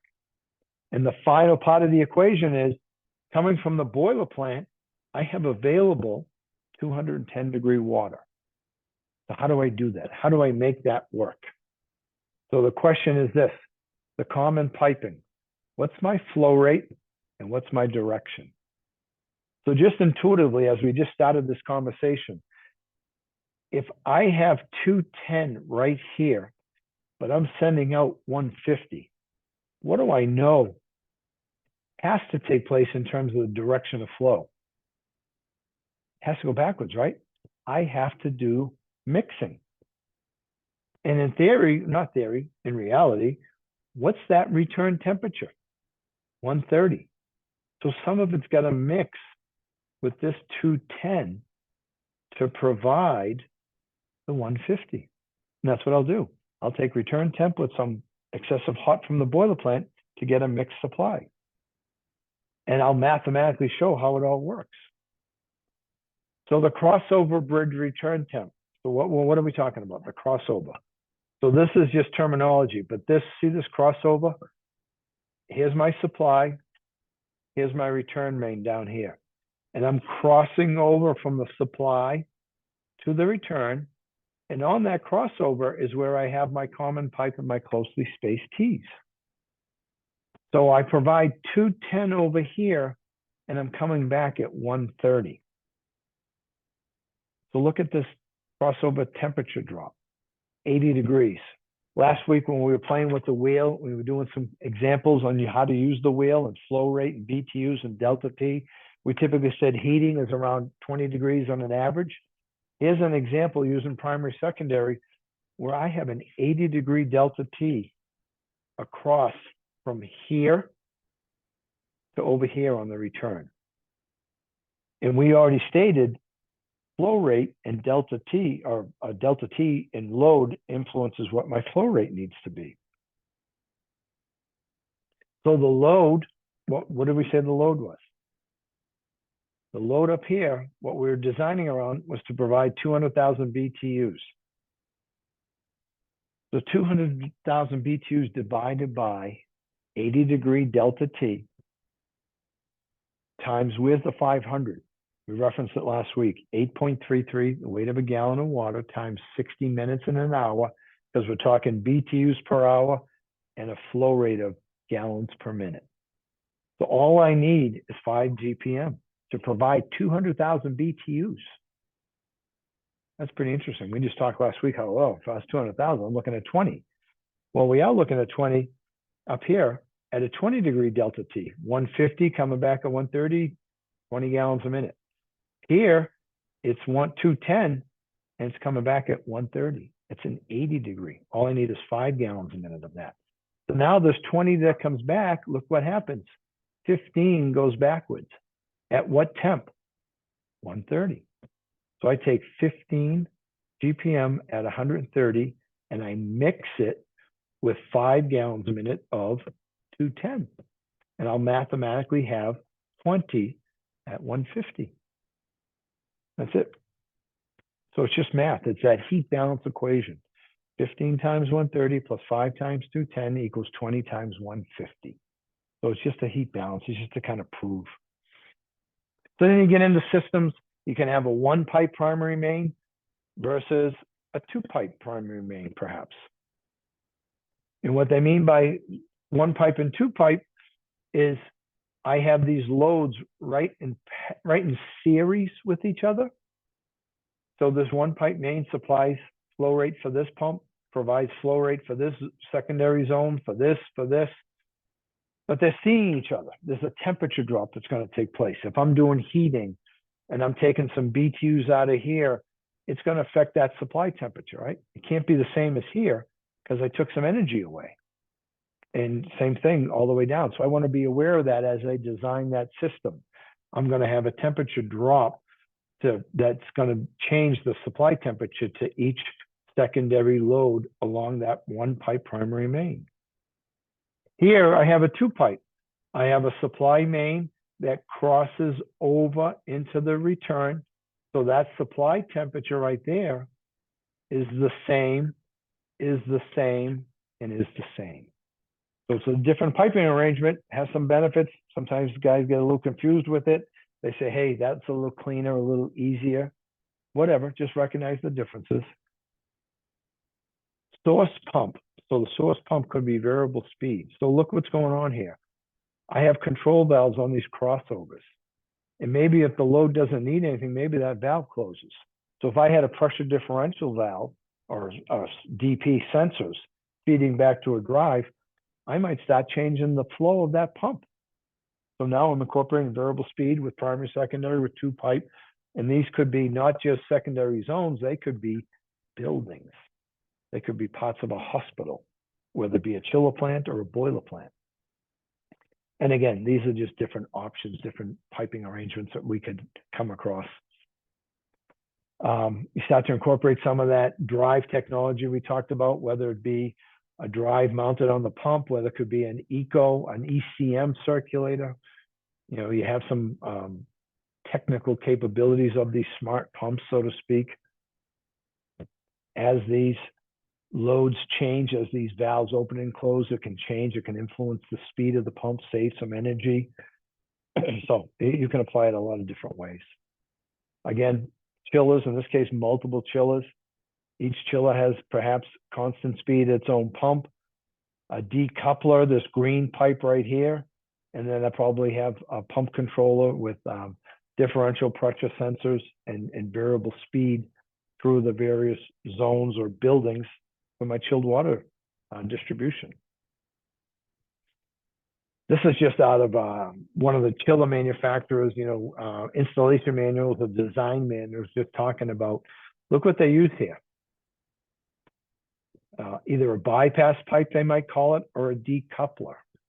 But they're saying, and they're not saying, hey, it's got to be 12 inches. And they're just saying, look, between my chiller plant and as it leaves to go out to the building, and these are my fan coils, and there might be a couple hundred of them out there, whatever the case may be, I'm going to decouple the distribution or the secondary with my primary or my production, my chiller plant, with this decoupler.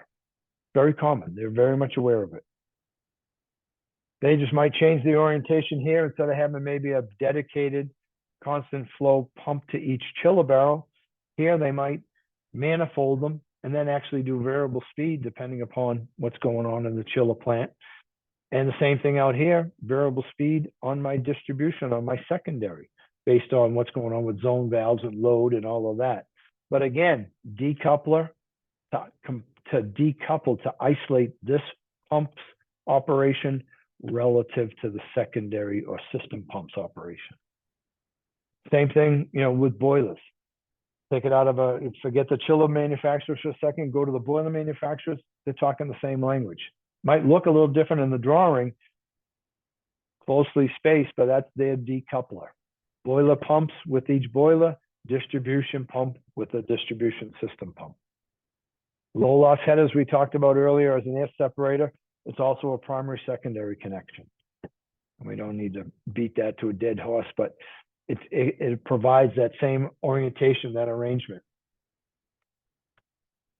Variable primary, just real quickly, just to touch on it. There is no secondary pumps here. We're taking a primary pump and we're going to vary the speed of that pump, and he's going to be responsible for the flow through, in this case, a chiller. And he's also going to be responsible for the flow through the various secondary loads, we'll call it, whatever those loads are, buildings, air handlers, whatever. And they could have a couple of different feedbacks for this variable primary pump. One could be as these zone valves close, so the load's been reduced, pressure differential sensors sense that buildup in pressure, and they feed that back to the drive that's going to influence the speed of the pump. But then they also have this thing where the chiller manufacturers say, hey, as you start to ramp down, I still have some minimum flow that you got to honor so they don't create chiller operational problems. So they'll have some type of control valve based on the DP that they sense across just the chiller. And as it starts to get too low, they might open up that valve just to ensure that we have adequate flow on my chiller plant. So you can have a couple of different feedbacks, taking place. Here's an example. It's just, again, a line drawing, maybe out of an engineering house, where they're saying, hey, these pumps here are providing flow out to my air handlers through my chiller plant, my chillers, condenser water on one side, evaporator on the other, going out to my air handlers, whatever the capacity is, back through my air separating device, through my bank of, we'll call them variable primary pumps. One quick comment here. We didn't touch on this. What's going on with this arrangement here? Here's my kind of my main return coming back from my loads out in the building. And then I have my air separator, but it's not in line. What is it? What's going on here? A bypass, yeah. And what they're doing sometimes is the main itself might be 24 inches, might be 20 inches, could be huge. And instead of maybe going to the expense of a 24-inch, although they are available, and we'd be more than happy as a B&G rep to sell them to you.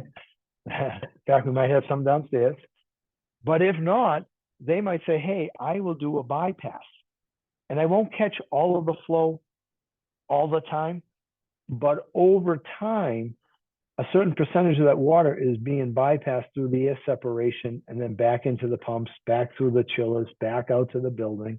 But over time, I'll get all of that water to pass through. But instead of having the expense and or maybe just the physical size that it takes up, I'll just do a bypass. That's not that uncommon. And typically what they'll do is there's a little bit of engineering where they'll create a pressure drop in that main here to divert a certain portion of that flow. Because if you piped it like this, but kept it full flow, most of the water is going to say, why would I go up through this? I'll stay right along the main. So I'll create a little bit of pressure drop here to divert, but just not all of the flow, only a certain percentage. And that'll be a function of what size relative to what size is the main. But anyways, it's just a little side note, nothing to do with variable primary. It's just how you can incorporate a really huge air separator, maybe you downsize it a bit and just make it a bypass and have it experience several passes instead of just one or two. This is just another version, another look at it. But here's that DP sensor out in the field feeding back saying, hey, as the valve's closed, I want to get to my furthest or my terminal unit or a load that has the greatest pressure drop or the furthest. This will be my DP feeding back through my drive to influence the speed of the variable primary. And then this could be my bypass to satisfy minimum flow requirements on my chiller plant. It's not uncommon following some of the ASHRAE specs where if a chiller is offline, I don't want flow going through the chiller. So I'll have a control valve and I'll close it. And then you get into, how do I bring it online? There's a lot of procedural stuff that the chiller manufacturers are going to be very specific. How do I bring that chiller on? How do I take them offline? Again, like we talked about, minimum, maximum flow requirements, they got to be aware of, they got to be honored. So real quick snapshot, some advantages: eliminates return water temperature mixing with the variable, overall pump energy savings, possibly if you're using constant primary and variable secondary. So if you're doing primary secondary, if you don't vary the primary and the secondary, but use constant speed, there could be some energy savings by just doing variable primary. Some of the disadvantages, you're always in opera having some flow through one of the chillers. You got to make sure that the minimum flow is met. And then this really has to do with the guys that are running the chiller plant itself. But how are these chillers brought online and offline? How are they staged so that there's no operational issues? Decoupler bridge. Couple of bullet points. Never will have, you should not have a check valve or a control valve in that line. If it's there to decouple, to hydraulically isolate, we don't want to put check valves. We don't want to put pressure drop. Make that statement. We don't want to put a pressure drop, excessive pressure drop in that line. And we definitely don't want a check valve. If you have a check valve, then it can only go one way. You can't have this hydraulic isolation. Ideally sized for the potential full flow that it might see. How it's connected, branch tees, right here, decoupling, how they're connected. So anyways, it's just some bullet points to be aware of. You guys have access to this presentation. David will put it on, send it out, the PDF version of all of this. An expression that you might hear is called side stream.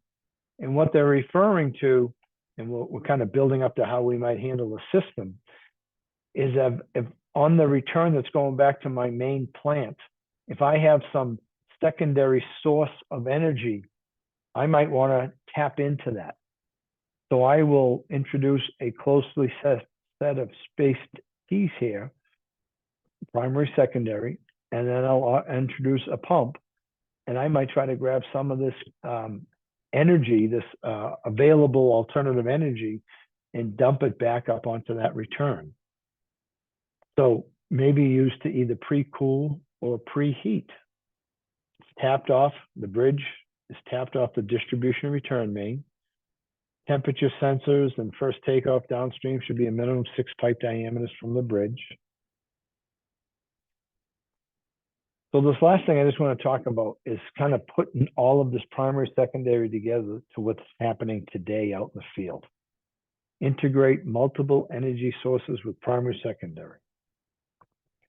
And this is real. This is, we deal with the various, your firms, the engineering firms all around, New England, especially here in the Boston area, but not limited to, it's everywhere. But they're introducing different technologies. So I have some air source heat pumps. I have heat recovery chillers. And then I have a large 20 million BTU, 5 million BTU condensing gas-fired boilers. And so I have this design load that's needed on design day. When it's not design day, can I provide or maybe even run the building on some of these alternative, alternative energy sources? And if I can, how do I grab that energy without disrupting my plant, my distribution, my system? And again, it's back to this using primary, secondary connections. So in this case here, just to point out real quickly, I have a primary, secondary T here, we'll call it. I think we referenced it back here as like maybe a side stream, might be a term that's used in the engineering world, a side stream connection. It's connected off of the return that's coming back from the building. In this case, I maybe have two different energy sources. One could be heat recovery from the chiller plant. One might be some air source heat pumps, I should say. And then I have this decoupler. And this is that, again, another common pipe, low pressure drop, but it's from my boiler plant to my distribution that's going out to the building. So then what it's saying here is I might have different scenarios. When the outdoor temperature is below we'll call it warm weather shutdown, where I don't need heat, but it's above, say, 30 degrees outdoor temperature, maybe I can start to use my air source heat pumps. Maybe they can provide the load. They can provide the energy to support the load, I should say. So in a pot load, you know, back here we were saying we got 20 million BTUs. We're looking at 2,000 gallons a minute. The lighter load, I'm only pumping 100 gallons a minute, 1,000 gallons a minute at a supply temp designing around 120 degrees going out to my, you know, coils, if that's what they happen to be out there. And if I take that traditional 20-degree temperature drop, they're coming back at 1,000 gallons a minute at 100-degree water. And I just want to bump that water back up 20 degrees and get it out to the building where the load exists. And I'm saying, hey, do I have alternative options or energy sources? And the answer might be, yeah, maybe I can grab some energy from my chillers, my heat recovery chillers. So in this case here, we said that chiller plant had what?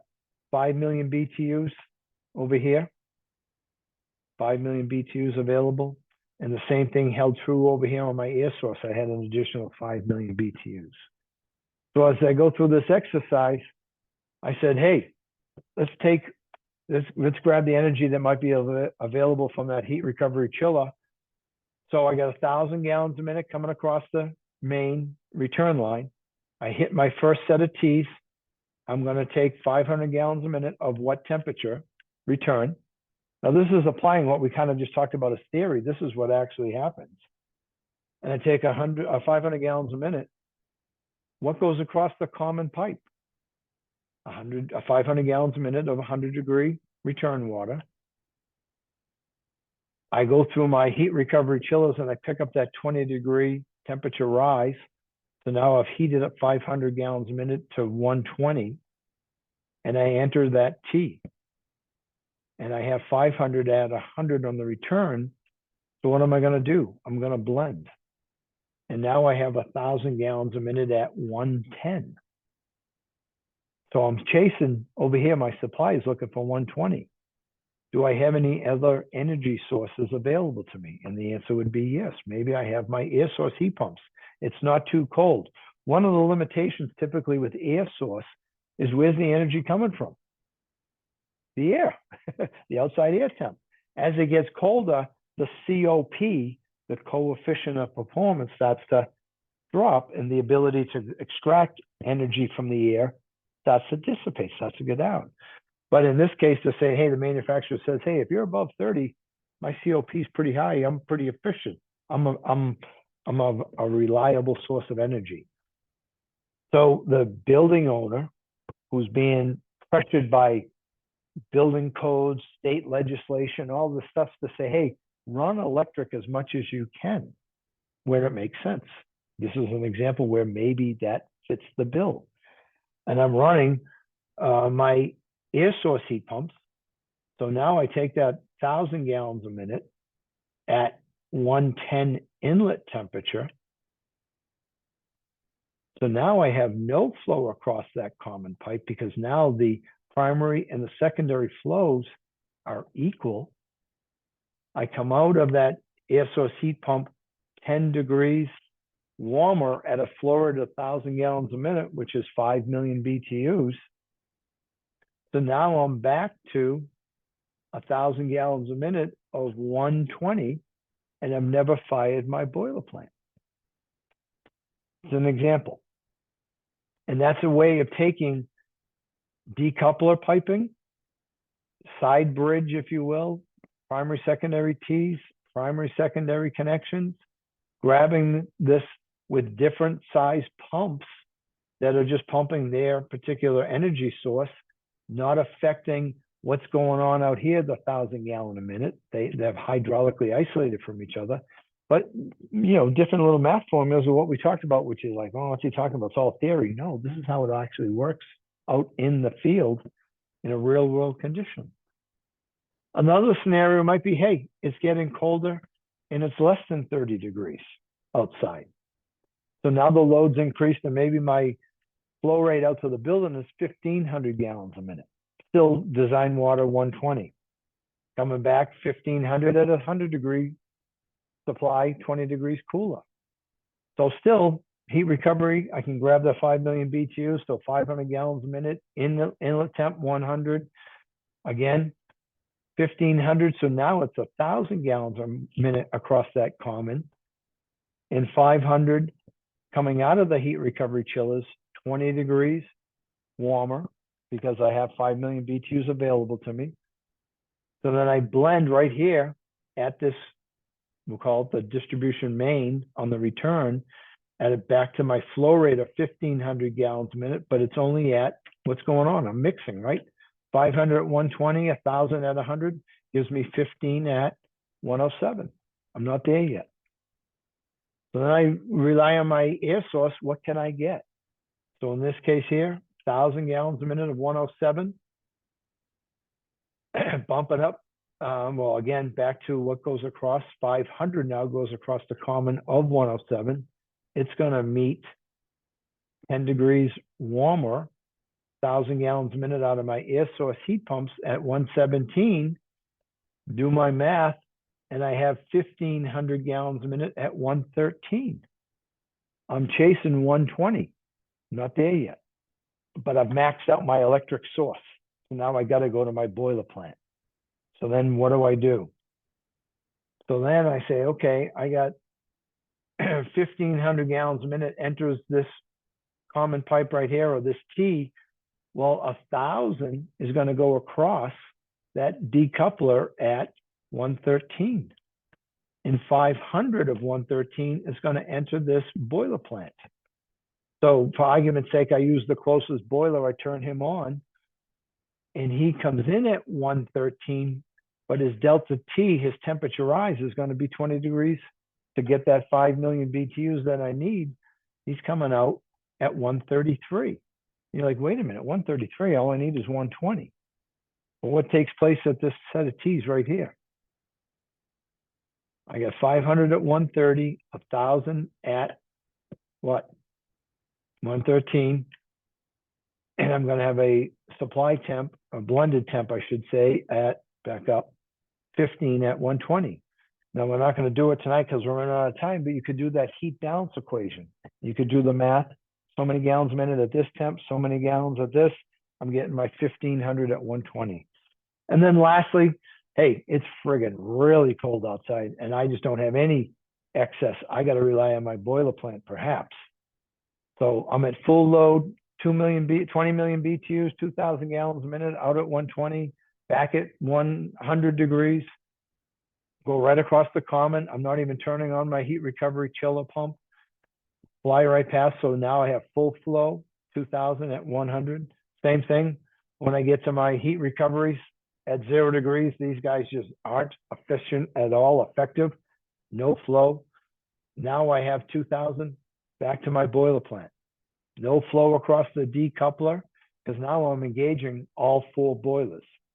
All 5 million BTU boilers, when I add them up, there's my 20 million BTUs. So it's an example. You can just, I'm just showing all 4, but when they come back, they're all coming back. They add together 1,500 plus this 500. I'm back to 2,000 gallons a minute of 120. So it's a way of today's environment where they're looking for this alternative energy, but still perhaps need to rely on the traditional legacy fuel source. I can combine them, and I can get the kind of the best of both worlds, and have it all coexist without pumps fighting each other using this primary secondary connections. So this is real world stuff. This happens all the time. We're sitting down with the engineering firms, our commercial department, if you will, and they're designing stuff around this. And so this is just, it's like saying, hey, this guy years ago developed this theory. Here's what's being used today. This is what we do. Or this is what the community is designing around, because that's what the clientele is asking. Went a little longer than I hoped. I apologize. You guys look like you're ready to kill me right here in the room itself. I don't know what the remote crew looks like, but they're probably the same. But I appreciate it. 3 weeks you've survived. We got one more to go next Thursday. So we thank you all, both here in the classroom and remote, for attending and spending the time with us. We appreciate it. We got one more week. Mr. Fisher, Will Fisher, will be presenting on heat transfer and then some of this alternative energy, the kind of the inner workings of air source heat pumps and water source and refrigeration, or refrigerants, I should say. So without further ado, let's go Bruins and let's go Celtics. Hopefully we're talking about them next week. Thank you, guys. Thank you very much. Appreciate Thanks, it. George.